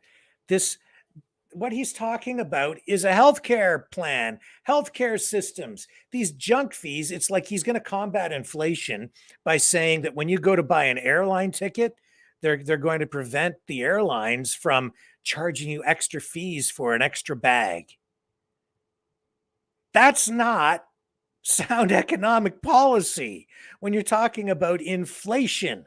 That's why Bidenomics is a freaking joke. He doesn't get it. He doesn't care. The administration doesn't seem to care. What he's talking about here is very specific things. As I said, this is microeconomics. That means these are microeconomic subjects. Microeconomics deals with, the price of it's like you and I engaging in a conversation. When you go to the store and you buy something, that's a microeconomic transaction. But monetary policy, that's a macroeconomic thing. Okay. So money supply, that's macroeconomics. You engaging in a transaction and purchasing something, that's microeconomics. That's down at the detail. Those are the details. He's focusing on details in order to combat a macroeconomic issue. Inflation is a macroeconomic issue, problem. Anybody that knows anything about basic economics understands what causes inflation. And you also have a pretty good idea on a macroeconomic scale what causes unemployment. Now, there are microeconomic or even mid-level reasons why unemployment can increase. But with this guy at the helm and the people in his administration steering these kinds of policies, this is just an ongoing disaster. They just keep inflating the bubble by printing more and more and more money. And they keep on spending and spending and spending. And the more they do that, honestly, it's a tax on you and me, the middle class and the poor. It's an economic war on the poor. Well, he stands up at the podium and tells you that he's your savior, that he's going to save you by giving you more socialized health care, more regulations in health care, or that he's going to deal with junk fees charged by big companies because they're evil. None of that will do anything to actually combat inflation. How often do you buy an airline ticket? Is what you save on an airline ticket going to offset the increases in the prices that you're seeing at the supermarket? As I've said, over the past year, where I live, a lot of things have actually doubled in price. That cuts your actual spending power in half. Even if it's a 20 or 30% increase in pricing over the past couple of years, 2 or 3 years since the pandemic, we've seen across the board where I'm living, probably a consistent 20% increase in prices. I would say at least 15, 20% on average. That means that if you saved money and put it in the bank like a responsible person to save for the future, or if you're trying even to save for the future, with that increase in prices, inflation, your money's now worth 15 to 20% less. Did you get a 15 or 20% increase in your wages last year? Did you make 15 or 20% more? In addition to that, your taxes keep going up. The Trudeau government in Canada is, engaging in these carbon taxes, increasing the prices of fuel. And so now we have what we call stagflation. And this is a real serious problem because you have inflation. And in order to combat that, you have the government implementing higher interest rate policies. While at the same time, because they've crippled the economy and productivity, you have rising unemployment. And that is just about the worst combination that you can have for any economy. Rising interest rates and rising unemployment at the same time. You have those two things, you have a disaster on your hands. That's why the one thumbnail that I created tonight says, prepare for the collapse. This is what will lead to it. This is what will ultimately lead. And we don't know when, but it's coming. If these kinds of policies remain in place, and I don't know if we may already be past the point of no return. I don't know how our governments will ever pay back the kinds of debt that we have today. Not like in real terms, like just, okay, we're going to increase productivity enough, we're going to work enough as a collective society to pay off these debts, these loans, all this money that we owe around the world to all of these other countries for goods that we've consumed here, and just all the debt that the government has assumed. This is a disaster. And then he stands up there and just flaps his gums and talks about these things that honestly, from an economic perspective, they make no sense. They sound good to people because he knows he can sell that to the average person, because most people don't understand economics at all. They don't get it. So when you stand up there and say, it's real tough for you to afford things, so we'll make healthcare more affordable. We're going to get rid of junk fees. That's because those big companies, they're evil. He's just playing with you. He's full of it. None of that will solve the overarching problem of inflation, which is what we have today. And the numbers they're giving you, they're not accurate. It's the way they gather the data and then the way they analyze that information. And then in their reports, they cook those numbers to make the unemployment rates look better than they are, to make inflation look like it's less than it is. They cook them. And right now, most of those numbers, you can pretty much almost double them. And that'll give you a clearer indication of where we're probably closer to. This is... they're scaring me, okay? And if you really stand back and look at the big picture, the macro picture, that's why these wars are being fought. That's why they're in Ukraine. The only way they can honestly sustain all of this is through expansion. That's why we've got this corporatism, corporatocracy, corporate fascism, this blending of the state and big corporate power. And that's why we have wars in the military-industrial complex. Dumping military equipment that is near obsolete or even obsolete into a country where it's being blown up, and they're hanging that debt on the people of another country and on the taxpayers, even here at home, as the guarantors.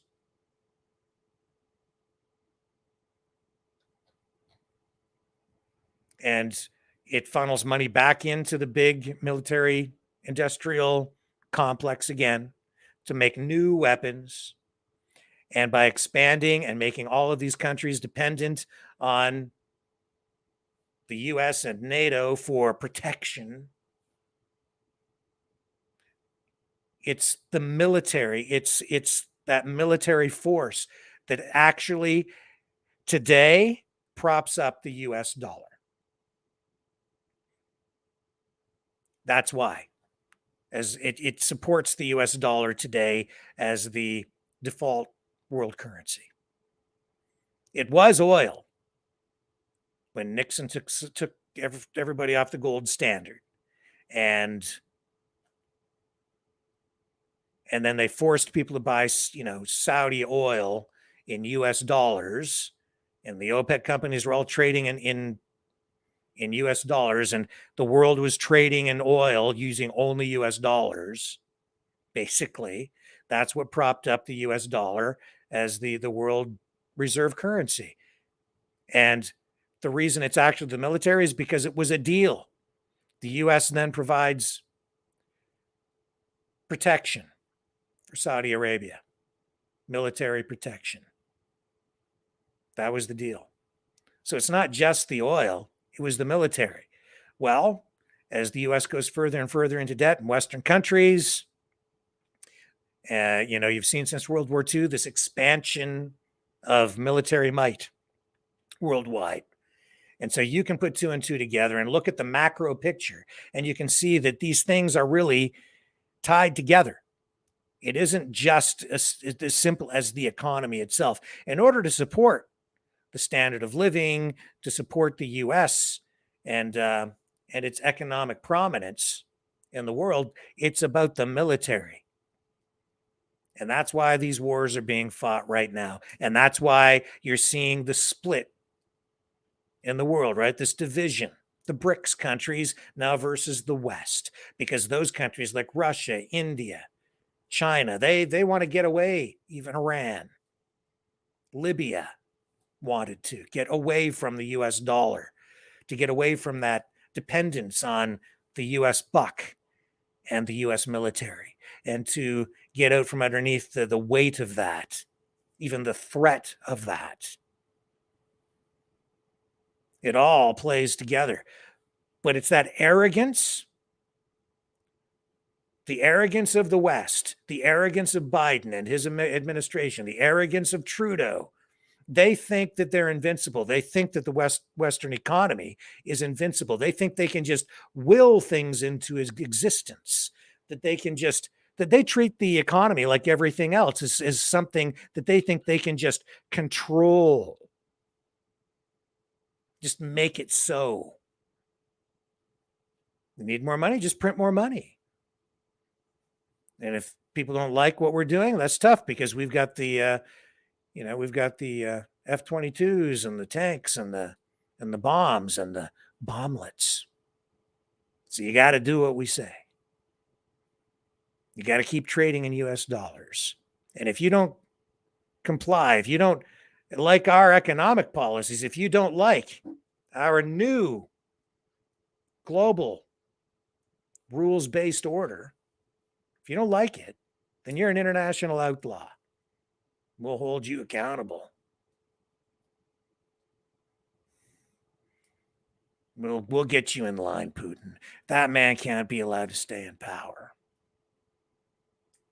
Oh, we got to defend democracy in Ukraine by sending drones over to Moscow. Open your eyes, folks. I don't know. On the one hand, if the West wins the war in Ukraine, if they get what they want in Russia, what they're really going to end up doing is they'll be oppressing the people there, forcing Russia to pay for all the expenses, all the costs associated with the war, the cost of blowing everything up and the cost of rebuilding everything. That's what they're going to be looking for, is reparations from Russia. And if we lose the war in Ukraine, they'll hang a lot of the debt on the Ukrainian people, whoever is still left alive, if anybody, and they won't be able to pay. So then that's going to come back here, and we all pay because we're the guarantors of the loan. If you bought any of these war bonds from through the Canadian government to support that, good luck to you.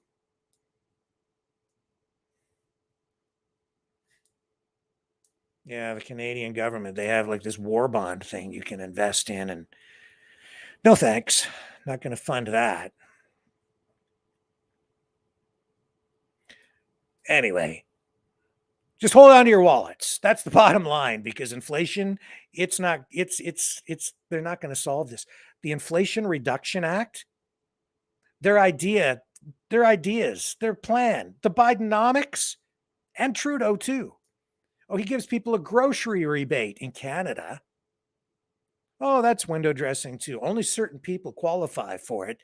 But their solution to the higher prices that they've created by printing too much money and borrowing too much and spending too much on the government side, their solution is to give away more free money and say, well, gee, prices went up too much over there, so I guess we better give some people some more free money. But the free money isn't worth anything, and it just makes the prices even higher. It doesn't solve the problem.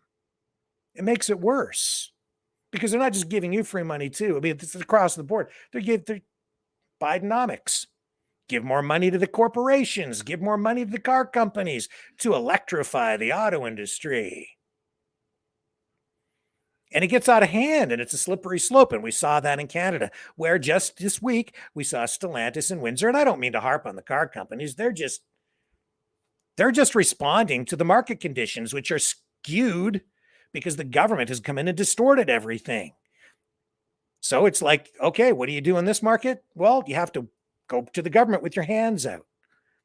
If you're a corporation, you have to go or you don't survive. You have to play by the government's rules now because they basically controlled the industries through regulation and handouts. So you go and you get your handout too. All the car companies get their handouts. But this electric vehicle battery plant being built by Stellantis in Windsor, Ontario, that was in jeopardy. They had a deal. It fell apart. Why did that happen? Because the company realized that the Canadian and provincial governments, they weren't really quite on board with enough money because the Biden administration, through the Inflation Reduction Act, was going to be giving away even more money than they could get in Canada. So they stopped production and they went back to the government, and it looked like all the new jobs that were supposed to be created were going to be lost. But they went back and they said, hey, you guys have to do something more because you're giving $13 billion to Volkswagen up the road. And the Biden administration, they'll help us build a plant down someplace in the US where we can get a whole lot more money than you guys have offered us. And so even though we have this deal and you're kind of reneging on some of the things already, this whole thing's falling apart. You have to cough up more cash. And we don't even have the full details on exactly what happened to save that deal. But this week they put something back together and they're going to resume construction on the plant and 2,500 new jobs, and that I believe is a $5 billion factory that's going to be built there to produce electric vehicle batteries. But man, if they don't get this stuff right, then we're all on the hook for the debt, and we all better cross our fingers and hope that there are actually true economies of scale and efficiencies there, and at some point that this is all viable economically, financially, that there is profit there at some point, to make sure that this is truly, and I hate using this word because they've bastardized this word too, sustainable. I mean economically and financially sustainable. I don't even know about environmentally, because when you're out there digging giant craters in the earth with huge earth movers, and then I guess in some countries they're using child labor to extract, cobalt and these other heavy metals to go into these car batteries, and they can't even supply the market now. And those are finite resources as well. I don't know, man. This whole thing just blows my mind. Thank you, Trudeau, for the grocery rebate, but it just doesn't compensate us enough for the heavy duty rising prices that I keep seeing every time I go to the supermarket, higher every week. $5.50 for a small box of cereal. Are you off your rocker? That's what it costs. You want to buy some mini wheats? It's just a box of wheat. $5.50. I don't know. Depends where you live, I guess. To me, that's insane. Absolutely insane. I don't know where it's going to end, but it just seems to me like it's not going to end well. So prepare. Make a plan.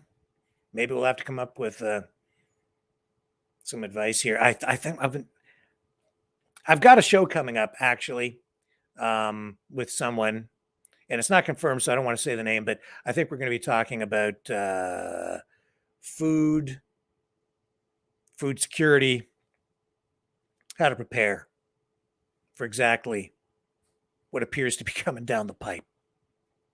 Not cool. Don't go away. I'll be right back. Hello, world. Are you Awake.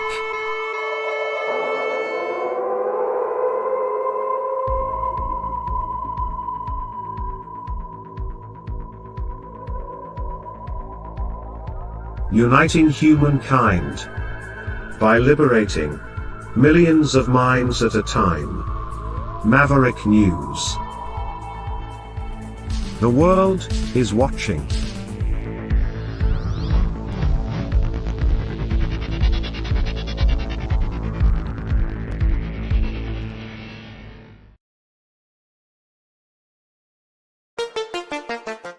The New World Order.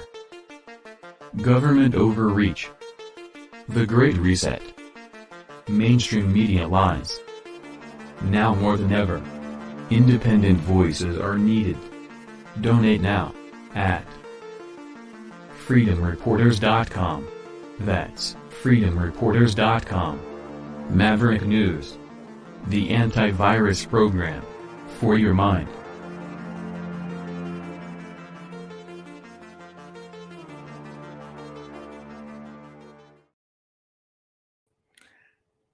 So, in Windsor, Ontario, Canada, still in Canada, but right on the border with the Detroit, and people around the world will take note of this. And it's it's this kind of story that people always take note of, whether you're in Canada or the U.S. or wherever. And we have a lot of people from the States watching us now, even though we're still banned on Facebook.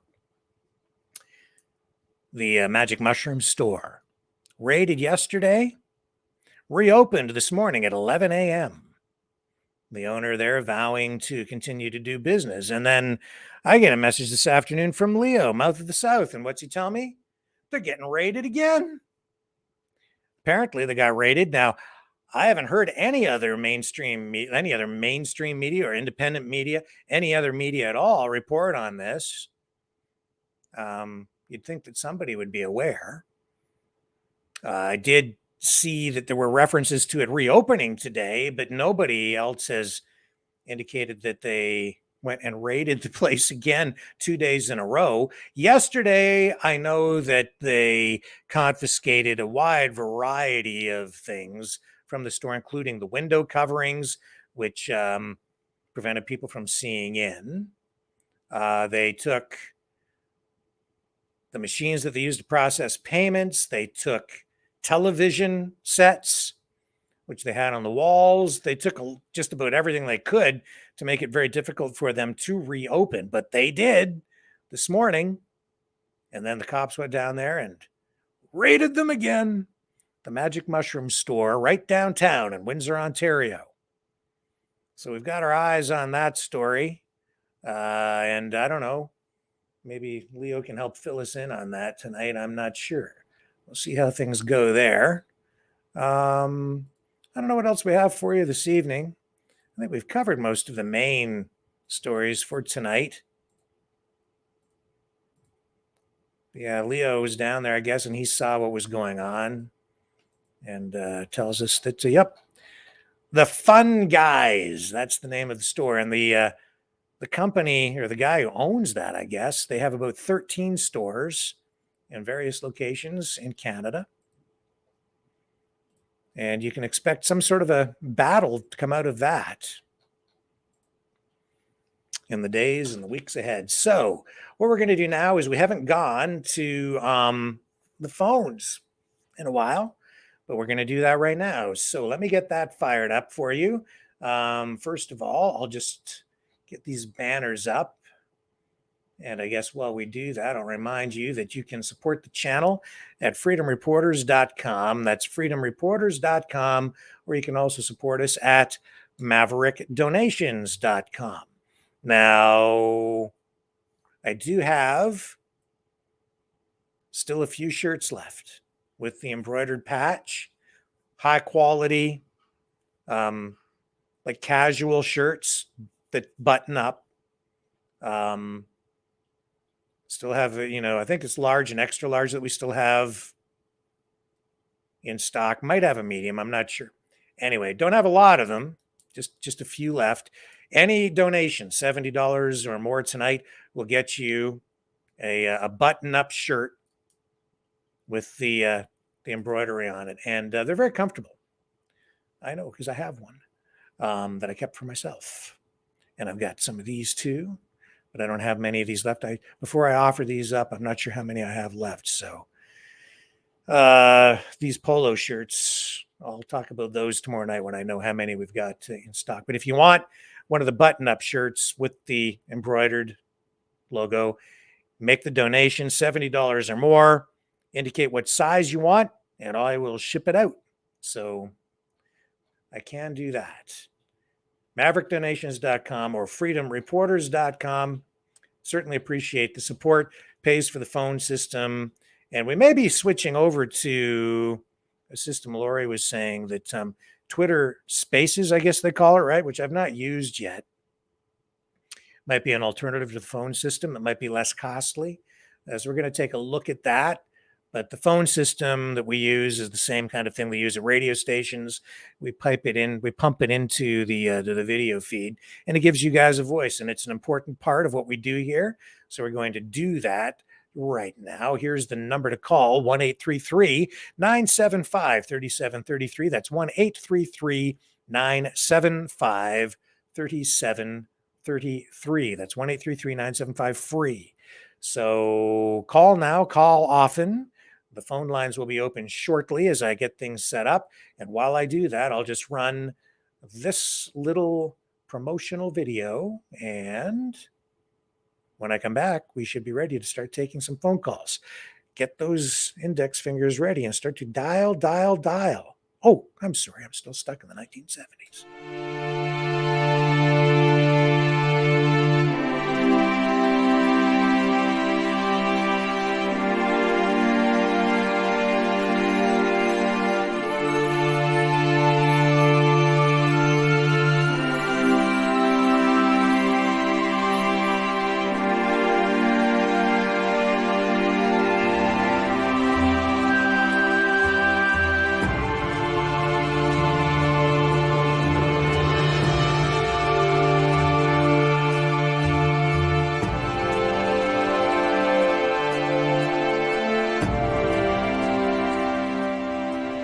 Maverick News.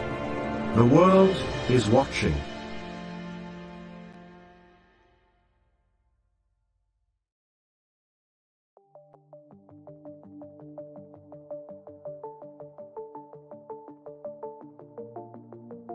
Greetings, brave Mavericks. Our quest for truth continues. We go beyond fake news. Together we expose propaganda. Together we pull others out of rabbit holes. We are maverick thinkers. We are all unique individuals, defenders of individual rights and freedoms, credible, trusted, grounded in reality. Maverick News, Maverick News. Defending free speech, free speech. Donate at freedomreporters.com. Do it now. Tomorrow may be too late. Maverick News. The world is watching.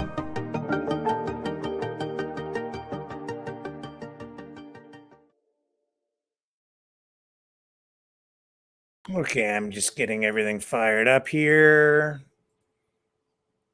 Still some things to click on. And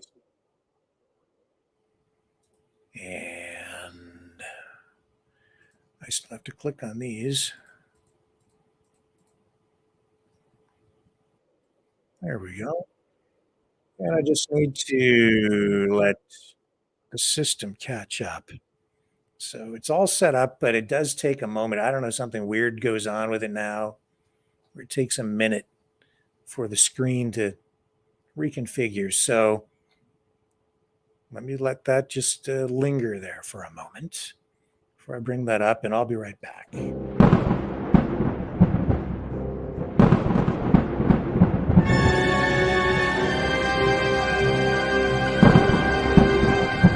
Fear not the storm, for truth is on our side. Maverick News. The world is watching.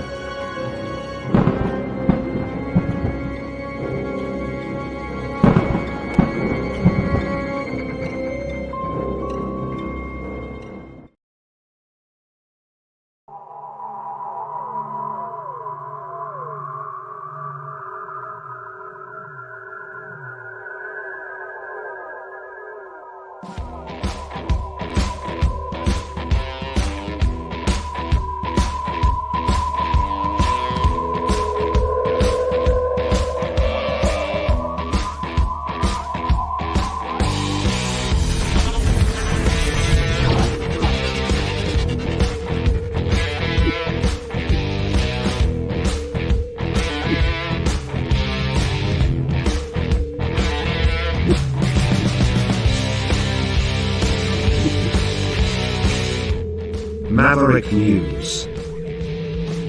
The world is watching.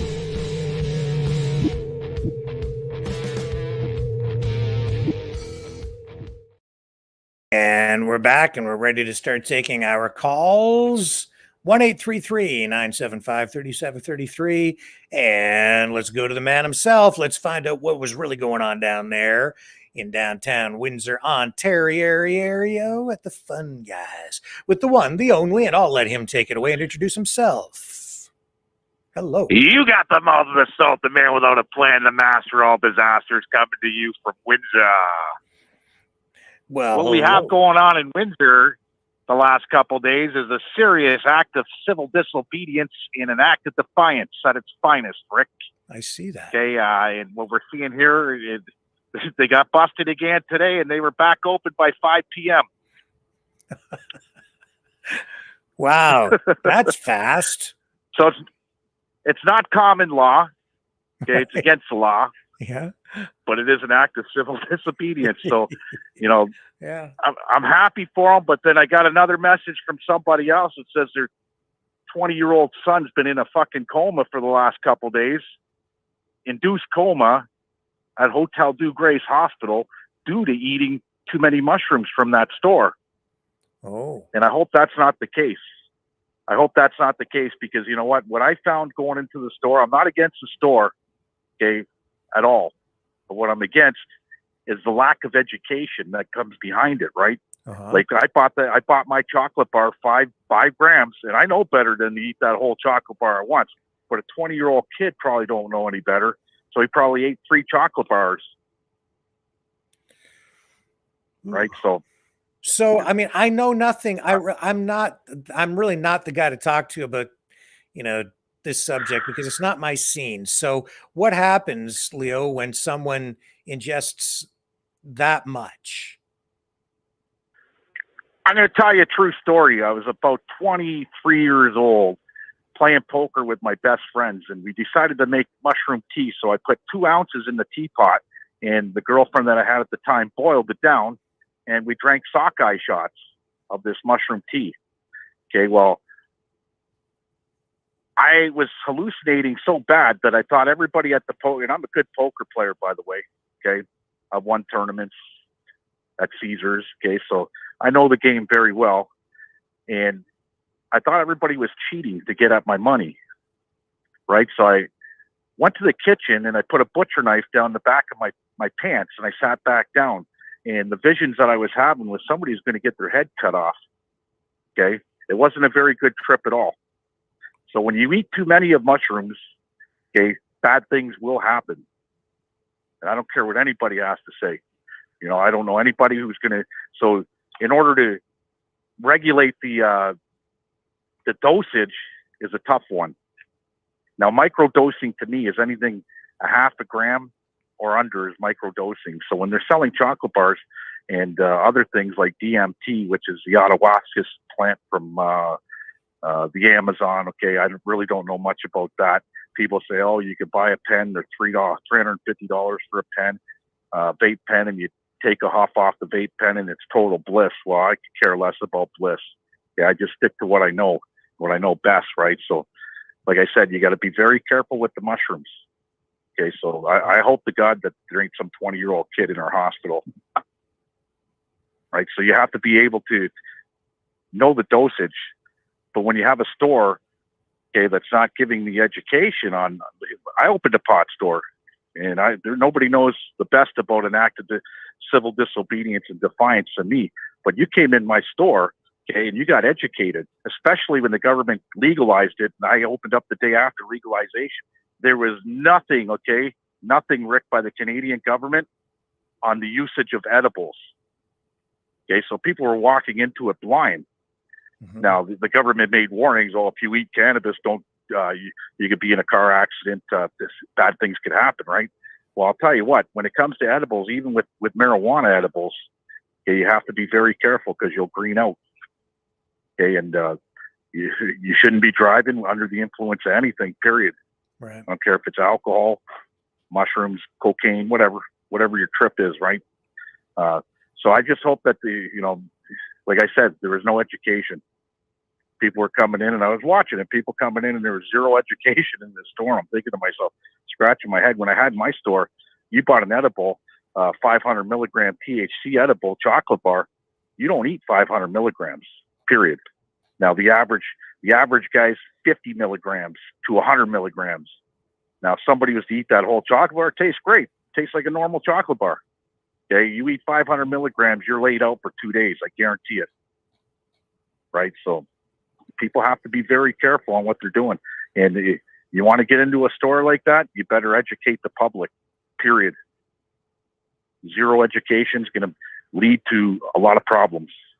And not only criminal problems, okay, if there's somebody clinging on to life support over eating too many mushrooms, Houston, we have a problem. You know, that's going to, not only can you be charged, okay, for attempted murder. Unfortunately, if somebody dies, you're charged with murder, period. No different from somebody giving fentanyl out on the street. Okay, selling fentanyl and people are dying. You know what I'm saying? How you know credible do you think this this report is of this person possibly being hospitalized? Well, I'm going to dig into it. And the person contacted me. She's pretty credible, and it's a friend of hers, right? So I'm going to dig into it, because not only can they be liable criminally for somebody ODing on your product, it's a civil matter now. They could be sued. Yeah. Right. So, you know, now people are asking me, oh, how are they back open when they close on the third shot? When they shut down my place for the third time, okay, there was legislation in place under the Cannabis Act where they could come in and put a lock on the door and lock you out and put the alarms in. And if you go in, even though it's your own business, you may own the building, you go in, you're charged with breaking and entering. Mm-hmm. There is no legislation for mushrooms. None, zero. So I'm just looking this up, and Right, I've got so- this Desert Hope Treatment Center, it's called. I don't know what it is. I just found it online, and I just put in, I said, you know, can you get sick or even die from magic mushrooms? It says magic mushrooms or shrooms or fruited mushrooms contain a chemical called psilocybin. When ingested, causes hallucinations, changes in mood. Can you overdose? You can overdose on mushrooms, but you are not likely to die. Still, an overdose or bad trip can be an intensely difficult experience. Ingesting the wrong type of mushrooms can be fatal if it is poisonous, obviously. That's not magic mushrooms, that's Right. poisonous mushrooms. Shrooms, overdose Right. symptoms, anxiety, panic attacks, vomiting, diarrhea, agitation, paranoia, psychosis, seizures, coma. So it can put you into a coma. There you go. Wow. Yeah. And there's where the kid is, right? The kid could be, you know, and that's where he is in an induced coma, right? So who knows what happened? Okay. I pray for the kid. You know, people make mistakes. Mm-hmm. And, it's, you know, like I just shared an experience with you guys, okay, what happened to me, and I was only 25 years old. I know all about mushrooms. Never again have I ever done that many mushrooms. The most I'll ever do is microdose, and that's a half a gram at a time. So if I got a chocolate bar that's 5 grams, that's, you know, that's 10 hits I could take off that thing, period. And I'm not going to, you know, I don't like that experience. Yeah. Yeah. You know, some people have, like you said, the mood, right? So I just hope that's not the case, but that's what they told me, and they said that's the reason they got busted. Well, I guess at this point, that somebody would be laid in the something we'd have to hospital. confirm, because we don't know if it's accurate or not, but maybe maybe more but I'm on information it. will come out. Yeah. Well, thank I'm you. on Will. it, right? Appreciate it. Yeah. As for Joe Biden, babbling Joe, oh man, and cluster bombs in the Ukraine, give me a break. You know, Russia needs to end this fast, buddy. Yeah, the faster man. they end it, the better off the world will be. Yeah, it's just, you know, I mean, just look at Laos, right? Here we are, 2023, and you go back to the era of the Vietnam War, and they're still cleaning those damn things up. So what's this going to lead to in Ukraine? Well, you could talk about Laos, you could talk about Cambodia. Yep. Because I got friends that have been to Cambodia, to demine Cambodia with the Canadian forces. Yeah. We had a contingency over there that were just that's what their job was, right? So a lot of people say, "Oh, the Americans put the." No, the Americans didn't do that. Okay, a guy named Pol Pot. Okay, and he was, I think, he's killed over 1 million of his own people in Cambodia. Yep. Okay, he was a ruthless dictator. You know who I'm talking about, Rick? Yep, I do. Okay, Pol Pot. Okay, and he ruled in the 70s and the 80s, and the Khmer Rouge and all that crap that went on, right? The Khmer, yeah. Actually, they made a great movie about it. The Killing Fields. Called The Killing Fields. Yep. Right. And that movie brings tears to my eyes every time I see it, right? Because I got friends that are from Cambodia. Yes. From Palampong, the capital of Cambodia, right? So, but then I was watching another documentary. It's funny you say that. Okay, My Lao, okay, which is in Vietnam. Okay, the massacres that happened by the U.S. military. And I was watching it today. It's funny you mentioned that, right? The civilians that were killed, there was a number of U.S. soldiers that were finally charged, okay, with the massacre, and there was hundreds of civilians. Okay, they went into this place. I think it was called My Lao. Okay, and they just swept and killed everybody, all the civilians, because it was a Viet Cong stronghold. They thought, and at the end, it was only 2 Viet Cong that were in this village. And they just killed everybody, man. Everybody. Sickening. It's war. So war, what the hell is it good for? Nothing. You know, what's it good for? Yeah. Right? And a lot of excuses by the American soldiers where they were only taking their orders, right? Yeah. And the guy to investigate that massacre actually was a guy named Colin Powell. And he was young, 1969, I think it was. In the 60s, it was Colin Powell who investigated, and he came up as it was justified. He wouldn't lie, would he? And he went on to become who? The top dog for the Iraqi war. That's right. He wouldn't lie. And that's Colin Powell. So it was an interesting documentary I watched just before your show came on, actually. Still Right, waiting. going, Still waiting. and, still waiting for them to produce those weapons of mass destruction, though. Haven't quite come up. And it's funny because it's funny because people you've talked about Seymour Hersh, right? Mm-hmm. Seymour Hersh is the one who wrote the story on that massacre. Yeah. So yeah, it's funny. Hey, we're talking in the 60s here, folks. Yeah. Colin Powell, Seymour Hersh, all these names are still existing. Well, not so much for Colin Powell. I think he's 6 feet under. But Hersh is still out there. Yeah. Right. So yeah, pretty interesting. And thank God for him drawing attention to the Nord Stream pipeline what's going on scandal. And yeah, I mean, if it wasn't for him, we wouldn't know a lot of things that we know now. Yeah, it's a good watch. It's on YouTube, and it's I just picked it up by accident before your show, and I was at work doing nothing again, watching the wheels turn, and I'm like watching it, going, "What the hell am I watching here?" Right? And then the name started popping up, and a picture of Colin Powell. I'm like, "What the hell?" Right? So, yeah, very interesting, very interesting. As for Pat King, now there's a fella, there's a fella there, 170 grand he needs. I bet he has it. I bet he has that by Monday. Probably, yeah. He's got a lot of people that like him. Okay, and it's a good thing. He is a fellow who acts of civil disobedience and defiance. You can't get any better than him. You know, show me where he broke the law. Don't know what's going on because they basically have publication bans in place on evidence and so on. So we really don't know what's going on. I don't like that about the court system.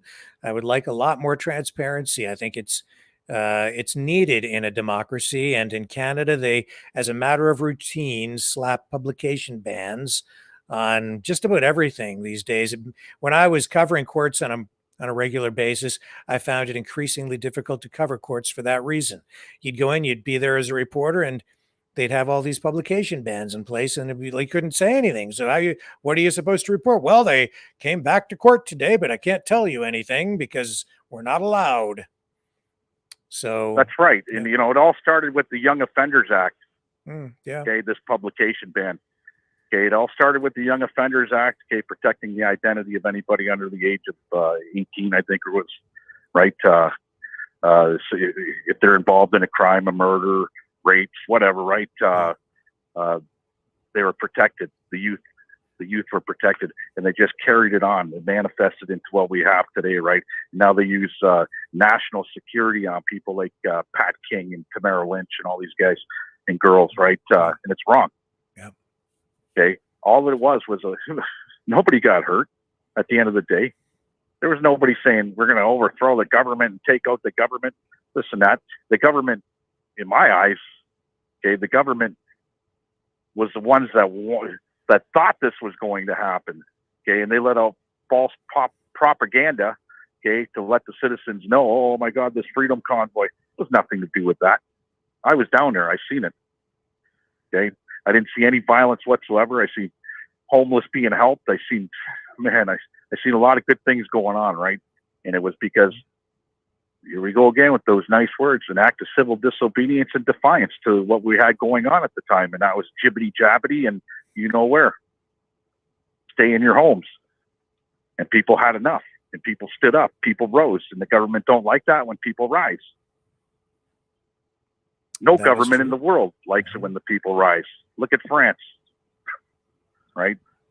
So it's going to get a lot worse before it gets a lot better. I could tell. I got a strange feeling about that. And with the economy, I'm all right. We just got 4 years worth of work, solid work, 7 days a week, right? So I'm all right in my industry where I'm at.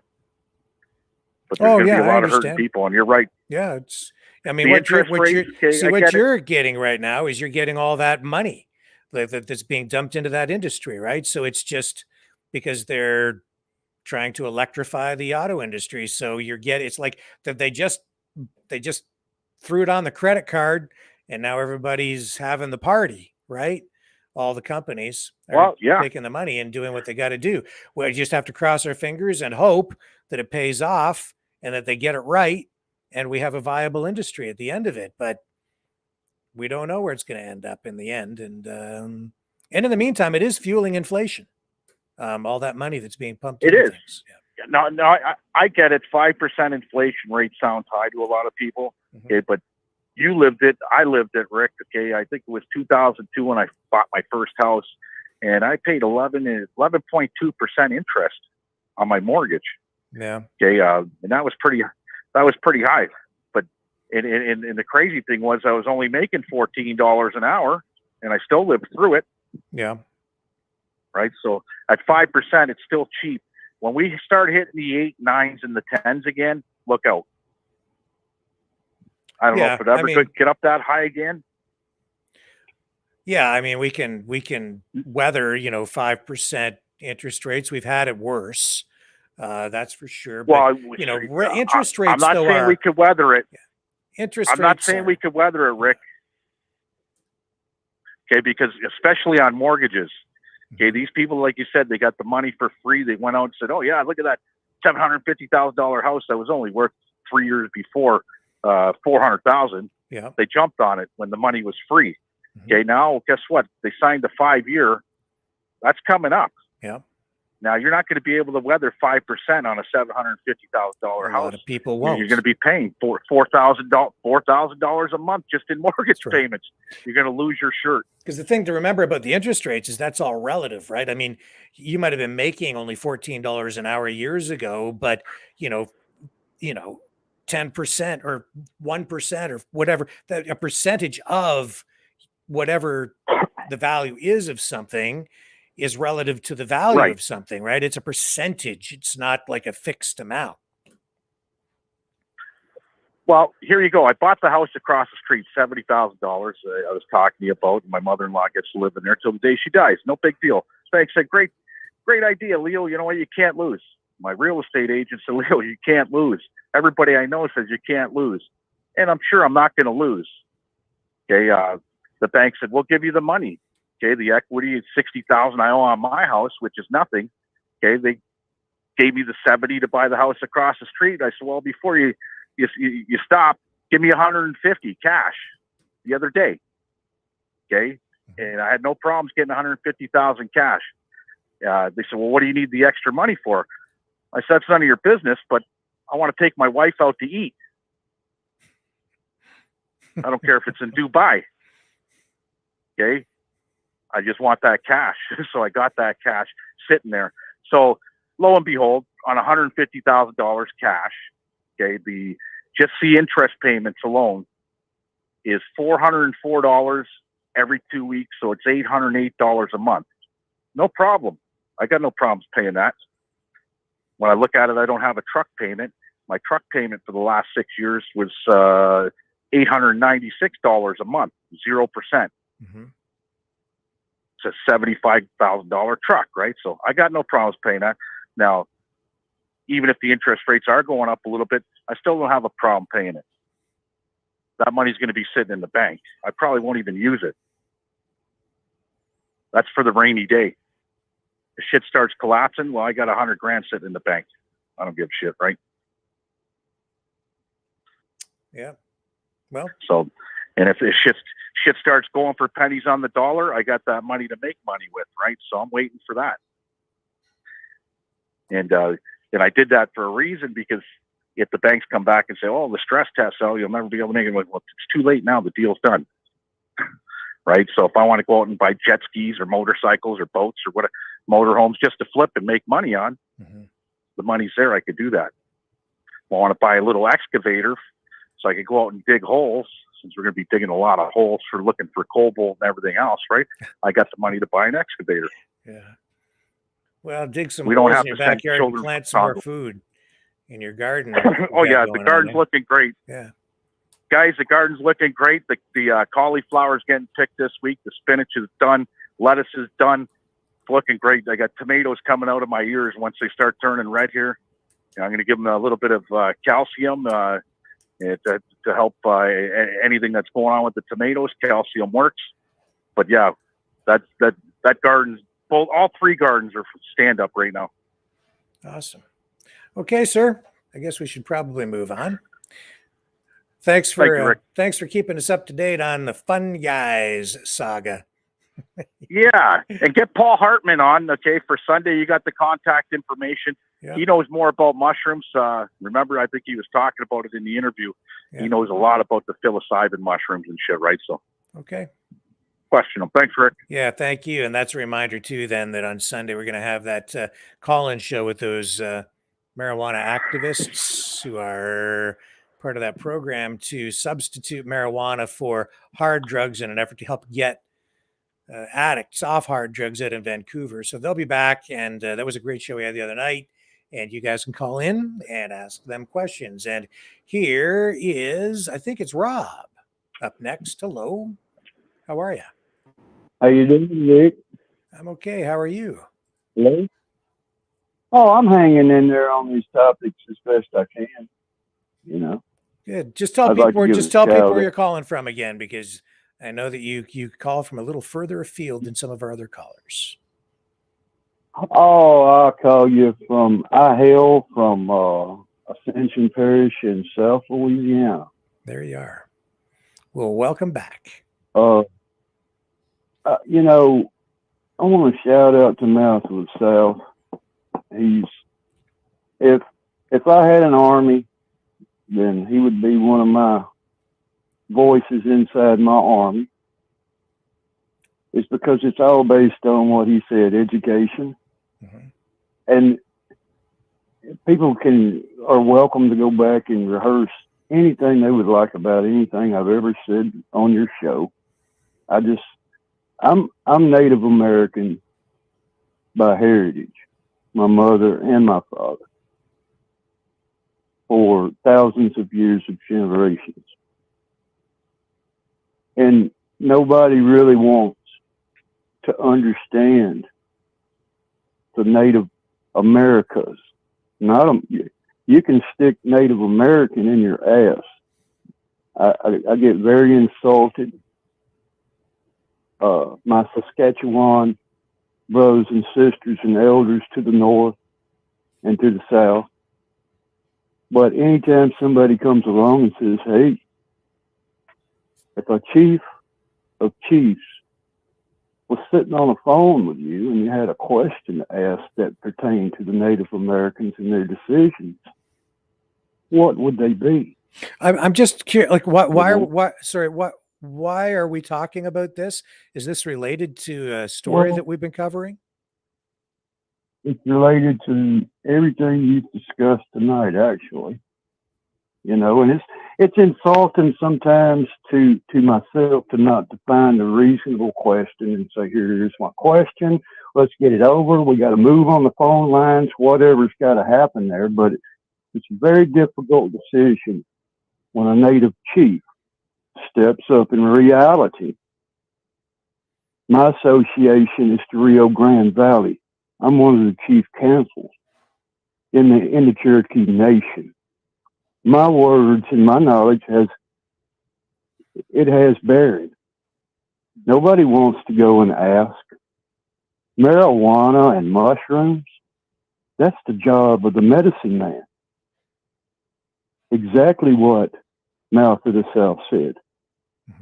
Okay. It pertains to somebody who has knowledge and wisdom of that. People talk about it all the time. You want to smoke a joint for the first time, you think, hey, you don't need to smoke this by yourself. Usually they want somebody there with them so they don't act like some kind of a fool. The medicine man, peyote and all that goes with that requires consent of the medicine man. You don't go dabble in that.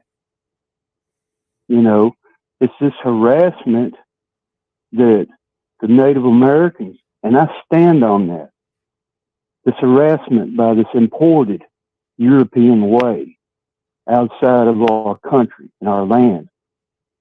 We are deeply offended by the white man.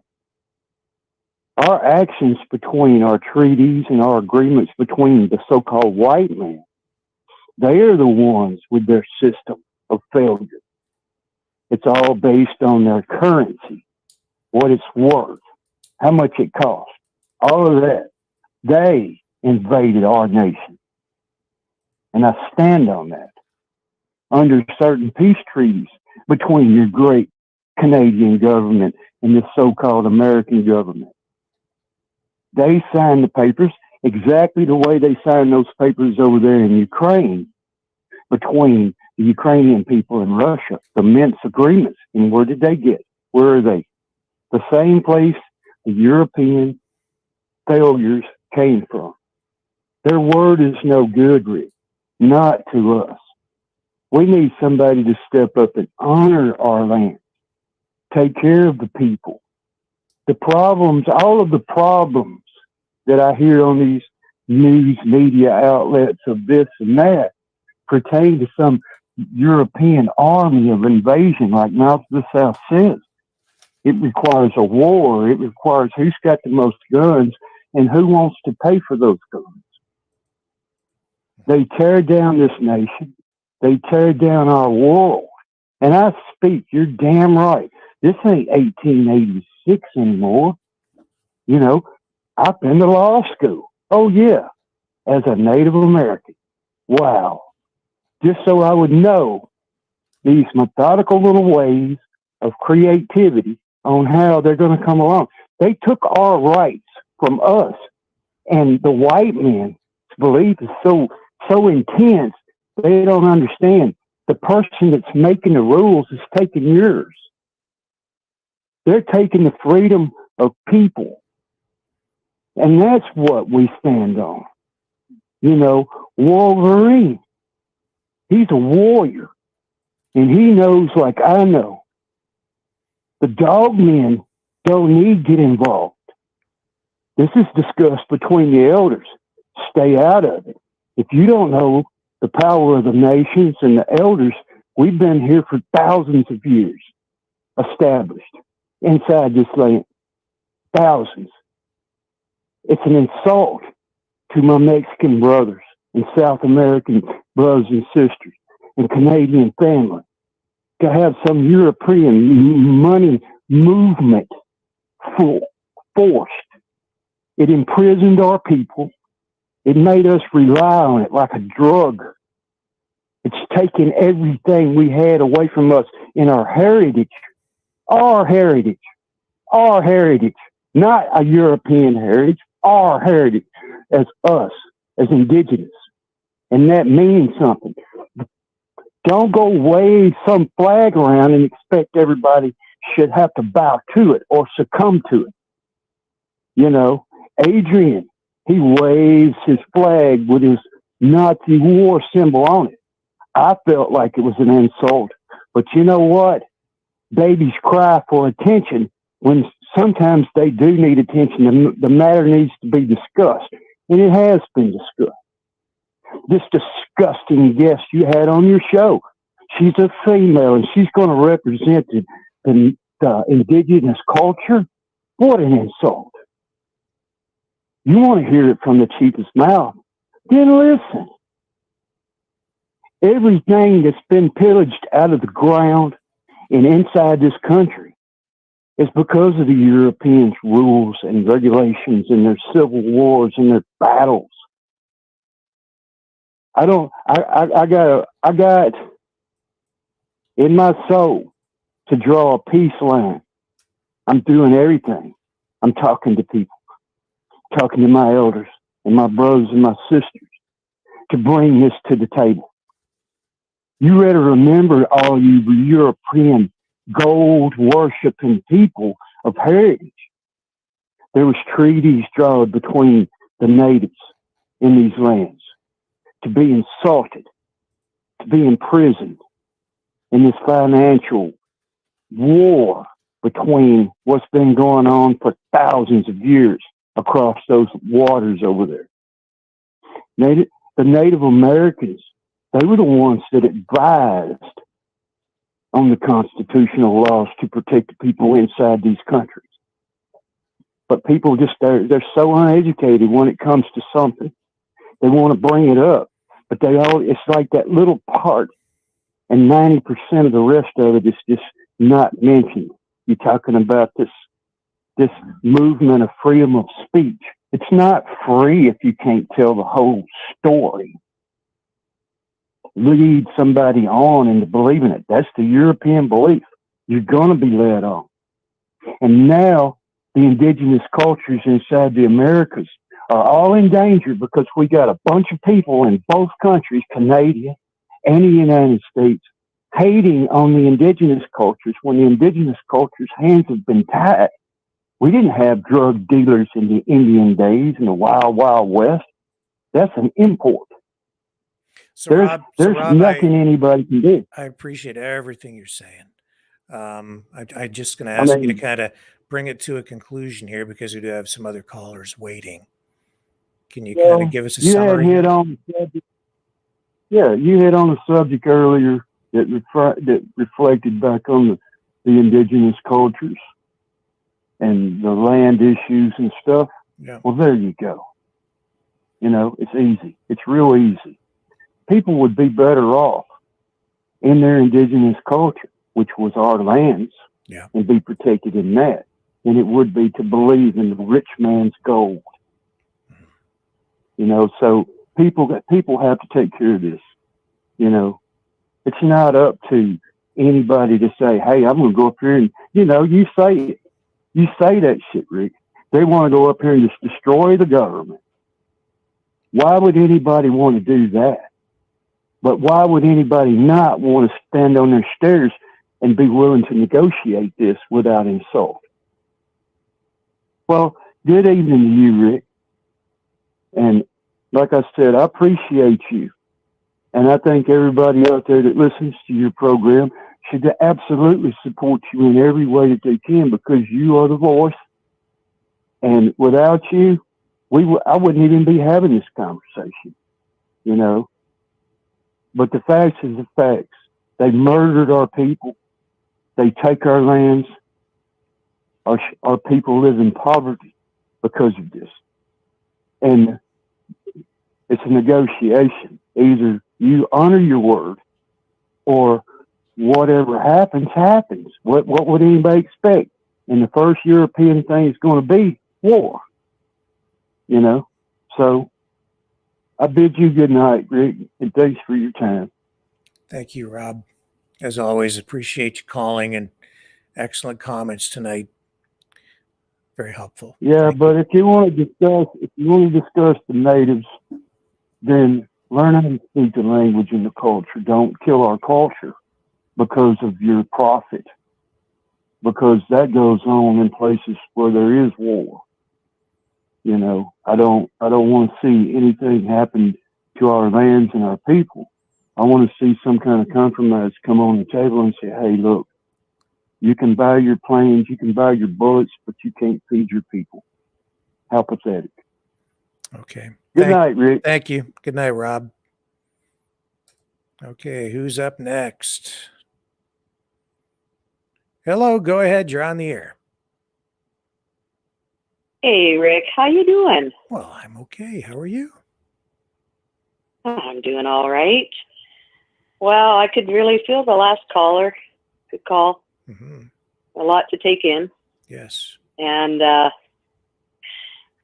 yeah, as I was listening to stuff, I made a few notes. I wanted to make sure that you are aware of all of this stuff, and you probably are. But you heard that Rutt is set to resign, eh? I'm sorry, who? Rutte, whatever, however you say that, guys. The MP. No, I don't know what you're talking about. Rutte. News to me. He's set to resign. Yeah, the coalition government has collapsed, and he's set to resign. That's good news. Go Dutch people. Hello. Oh, you're not talking about Canada. No, I'm not talking about Canada. No, but this is, I'm hopeful about this because I think it affects us down the pike for sure because, hey, Trudeau's best buddies with these people, remember? He's good friends with all these yucca-futzes. And Ben and Jerry founder arrested. That's pretty interesting. Mm-hmm. And man, when I was watching Biden, well, I was wishing I was in the room with a set of flying clackers, but I wasn't. Yeah, in fact, the prime minister has resigned today, and so yeah, the government. Oh, he did actually resign, eh? Yeah, because last I heard, because it was the information was flying so fast, he said he was set to resign, and so it's actually happened, which is great news. Yeah, I think that's a good thing. Yep. Power to the people. Yep. Yeah, I mean they've done remarkable things in the Netherlands, right? I wish Canadians were as proactive, actually, because we're kind of we're just too nice. Too complacent, too quiet. I don't know anymore. But, you know. Sometimes. But yeah, watching sometimes Biden. We get a little excited. Sometimes. We do. And we go crazy and do a trucker convoy and get the EA called on us for bouncy castles and lots of hugs. Like, we're wild. We're out of control. But yeah, and then Trudeau, he was at the Stampede. He showed up an hour late, and he made a 5-minute appearance, and he showed up through the kids' entrance. Well, that's appropriate.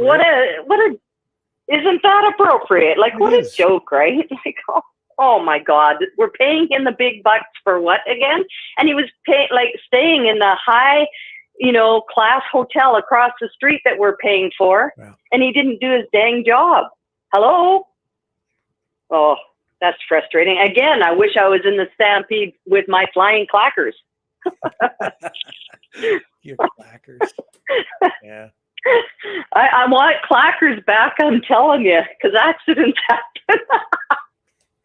Well, I just hope people understand what you're talking about. That was something we talked about the other night. A lot of people, if you're a new viewer, you have to go back and watch an old episode. Yeah, you have to go a few back and check out the clackers episode because I mean, lately I've been wishing I was in the area with flying clackers. I could tell you, it could put me out of my misery.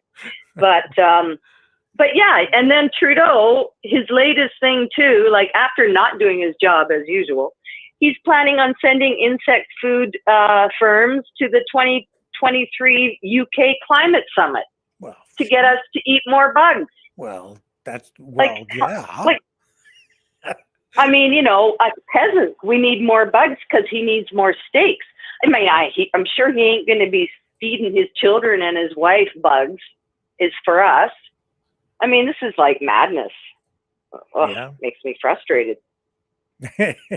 And you know, and yeah, today I went with my computer to get my speakers switched out, and it was very sad to learn that this small business is out of business. They couldn't survive what the whole COVID thing did to them. They're gone. I see. I mean, you know, that's really sad because more small businesses are disappearing, and that's what our government wants, right? They want the big corp in charge and the government in charge, get rid of all the little people. And it's still happening. Yep. It's very sad.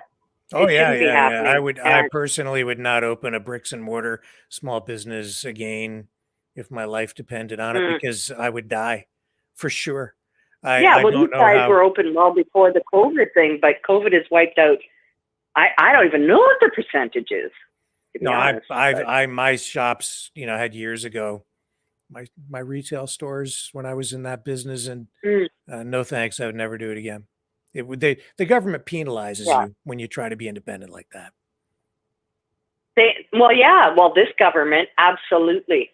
There is like, you know, they don't want you succeeding, and you know, with this incentivizing business of, you know, government will give you this much money if you go cashless, so that we can achieve our agenda. Blah blah blah. You can't compete. You know, all this. You can't compete against the big companies when you're in any business. It's related to what they do.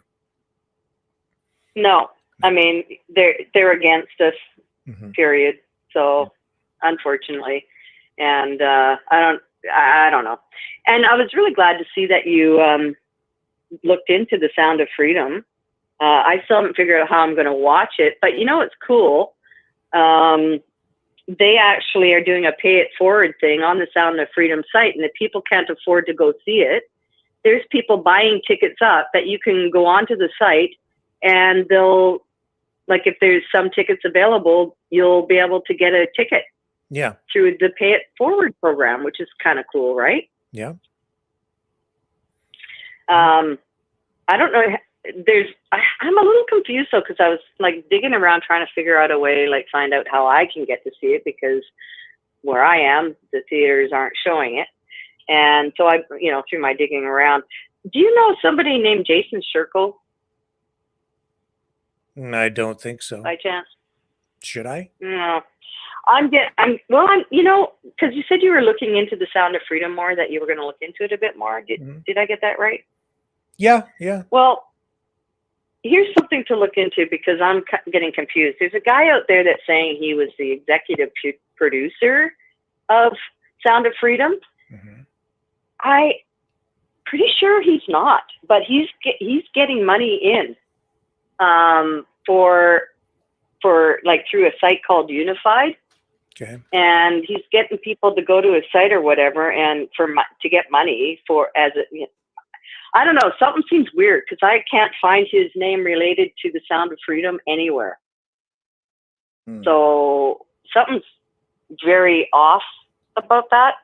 So when you're looking, if you like, he says he's an executive producer.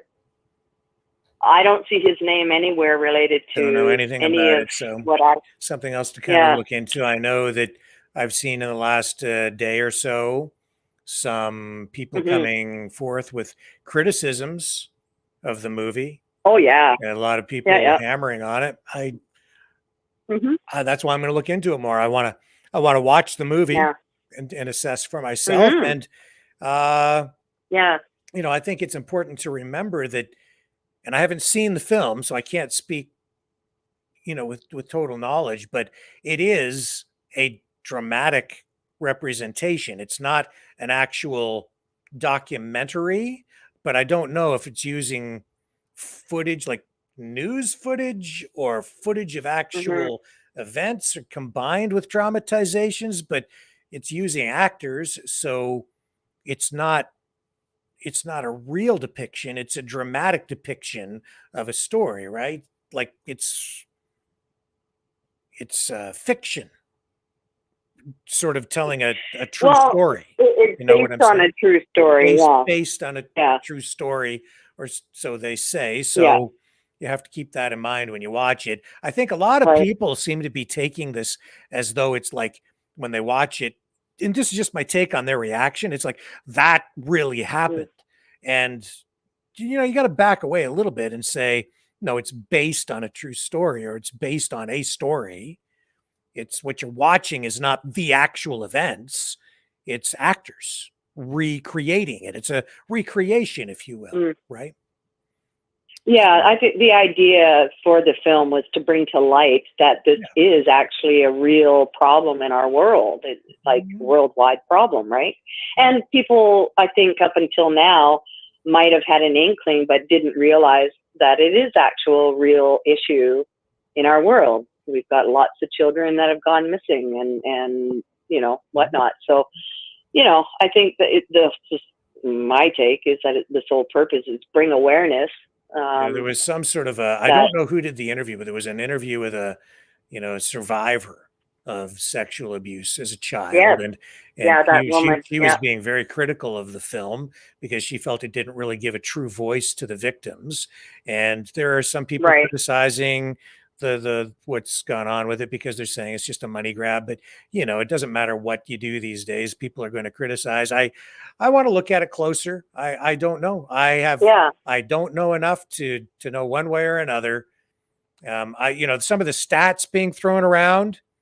I want to check sources on some of that stuff to see how accurate they are, things like that. But overall, you know, we know that we know these are serious issues. They have been always. Yes. What the extent of it is, I don't know if it's an accurate depiction through this film or not, but at least people are talking about it and we can have the conversations, right? Yeah, I think the conversation is important. You have to start somewhere, right? Yep. And but you know, I could be wrong, but I don't see Jason Sherko as an executive producer on this project, and he's collecting money. No, I looked up the name of the executive producer here, and it is Eduardo Farasqui. Yeah. So I'm smelling a rat here. I wouldn't know who to report this to, but this guy is asking for money. Might be an example connected to the Sound of Freedom. Might be another example of somebody trying to. I don't know. Don't know. Something's odd.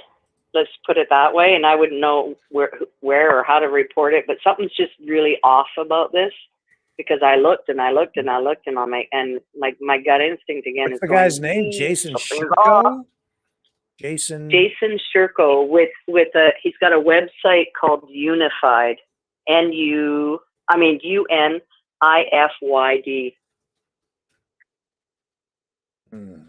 And he's out there promoting himself as executive producer of Sound of Freedom, and he's asking for money for funds for more films or something. I don't know. Anyways, something's off. As far as I'm concerned, I could be wrong, but I don't see his name anywhere in the legitimate rolling credits. So I don't know. But, you know, of course, there's people out there wanting to attach themselves to anything that's once a train is rolling, right? Yeah. But hard to say. Just my humble, something's weird. And as far as spaces go on Twitter, I kind of don't really like it, and I'll tell you why. And only because from my end, it seems like there's no control over the amount of people. So you could get all of us, like you'd say, okay, we're doing a spaces. Then anyone and everyone joins spaces, and you're talking over each other. Like people are talking over each other kind of thing. Or you just have guests and people can't, it gets complicated.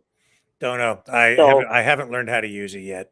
I haven't had the time. I was supposed to do a thing with Lori the other night, and it didn't happen. And part of the reason for that is that I had so many other things going on here. I never had the time to dig into it to figure it out. So I need to set some time aside, but I am so busy getting ready for this show every day, doing the research and getting everything Yeah. set up, and then trying to actually run a couple of other things going on around here to pay bills that I don't have much, I don't have any time to even Yeah. think. Yeah, no, I get it.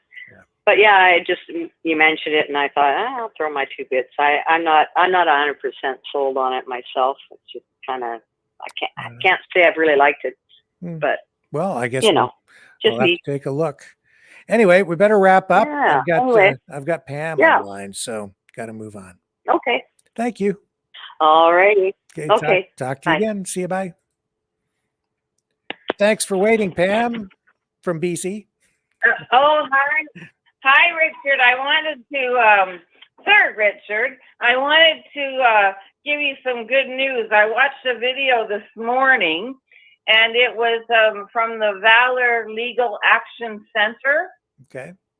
And I think you had that. She's a lawyer, and I think you had her on before. Christine? I'm not sure. She looks familiar.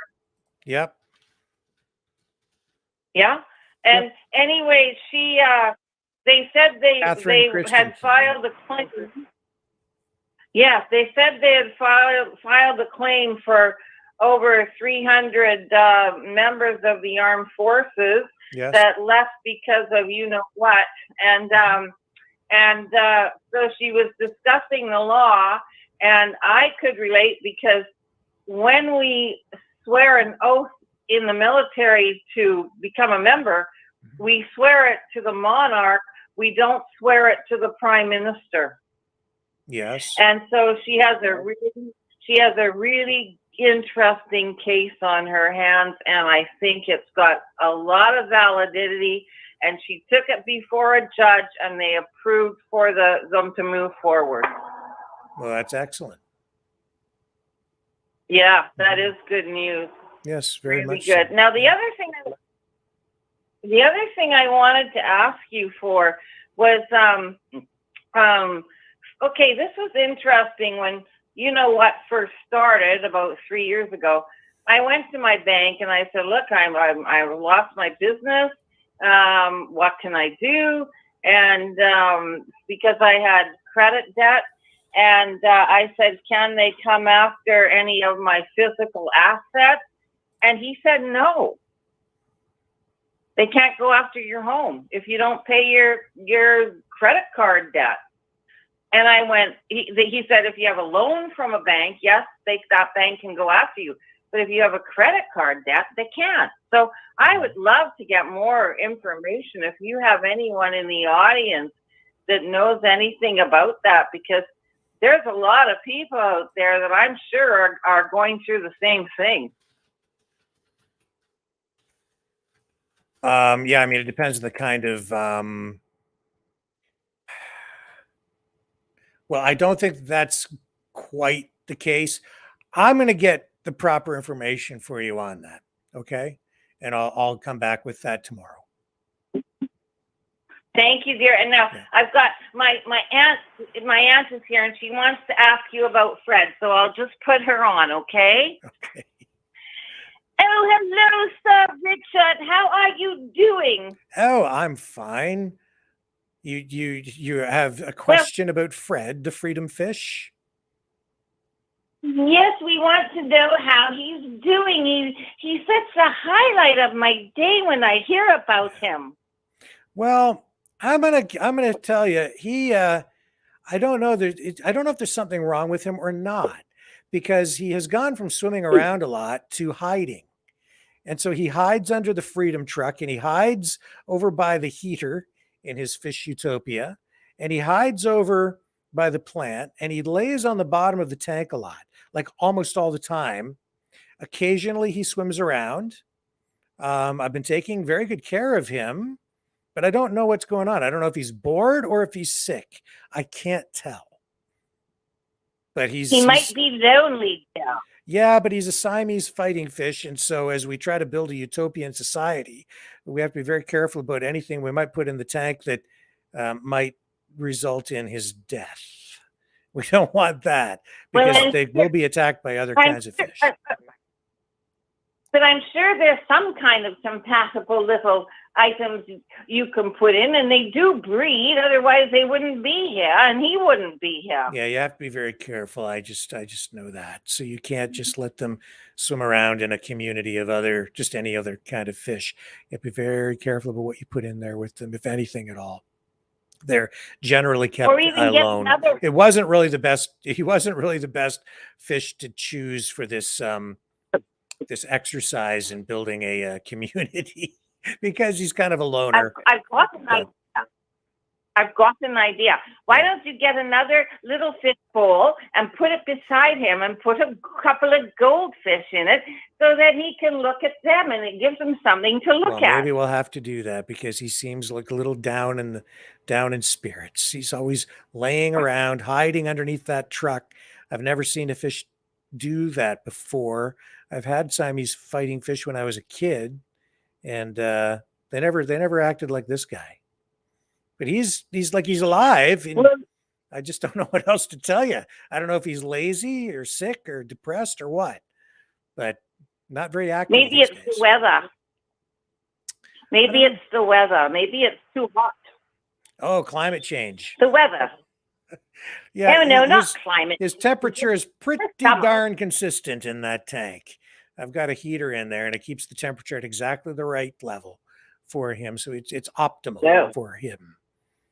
So I know that's the case. Maybe Anyway. diversify his diet, or I don't know. I just think he's lonely. I'm picking up something on him. Yeah. I'm a bit psychic. I'll and I get you some think video. We'll get the live feed going again maybe tomorrow, and people can check in on Fred the Freedom Fish. And we'll have right, yeah. Well, I'll let you have other callers, and it's so good to hear from you. And say hello to all the Maverick family for me. I will. Well, you can. You just did it yourself because they can all hear you. I like the call-ins because we don't have all the computer stuff to do the things the other way. So it's quite nice to be able to. I don't, anyways. So it's quite nice to have the call-ins, and I hope we do keep that at least once a month or something. Yeah. Well, and to everyone, please donate. Donate to Richard. He's doing so much for us. And so even if you all just give him $2 or $5, it will help pay for his bills. Yeah, and it'll keep the phone And line on that open. note, If you want to use the phones, that's where part of the money goes, is to pay for the phone system that you're on right now. It costs money to do this. I know. Yeah. So I appreciate the plug. Thank you. Yeah, we do need your help. There's no question about it. And I appreciate everything that comes our way. We need what we can, we need all the support we can get. Everybody's got their hand out these days, though, and it makes me uncomfortable asking for help. But that's the reality. It takes money to pay the bills, keep the lights on. It is, and I watch a lot of different YouTube videos, and they're all asking for something, and they're getting it. So asking ye shall receive, that's the old saying, but you do it very gently. And I'm just saying to the Maverick family how much a lot of us are in here every day, and we love you, and we want to help out, and I'll be helping out soon. I've just been going through a few difficulties, but once that gets settled, I will be definitely helping out. Well, thank you. And thank you for the kind words. We should probably wrap it up, though, because it's now exactly 9:02 p.m. Eastern time. All right. Yeah. Thank you, Pam. Take care. Okay. Bye-bye. See ya. All right. And there we go. And we are going to wrap that up, and we're going to remind you that you can donate at freedomreporters.com or at maverickdonations.com. And if you haven't liked, shared, subscribed, please do that. I'd say share on Facebook, but we're still banned on there. I don't know how much longer that's going to go on. It looks like it could go on for another month. Might be back tomorrow. It's not clear. I don't know. They prevent me now from, I can't message anybody back. If you're messaging me on Facebook and I don't respond, it's because I'm blocked. I can see the messages come in. They won't let me respond. I don't know why. They say I did something wrong. They don't tell me what. Apparently, I sent a message to somebody that they didn't like. So they shut down my messenger. I didn't do anything. I was just saying hi to people as they were messaging me. That's honestly, that's the extent of any of that. So I don't know where that came from. Anyway, pretty weird. Facebook pretty much obliterated for the moment. We'll see what happens though. And I will be back tomorrow, same time, same station, 6 p.m. Eastern time. And I will catch all of you mañana on the flip side. Thanks everybody for watching. Love y'all. Appreciate you guys being here tonight.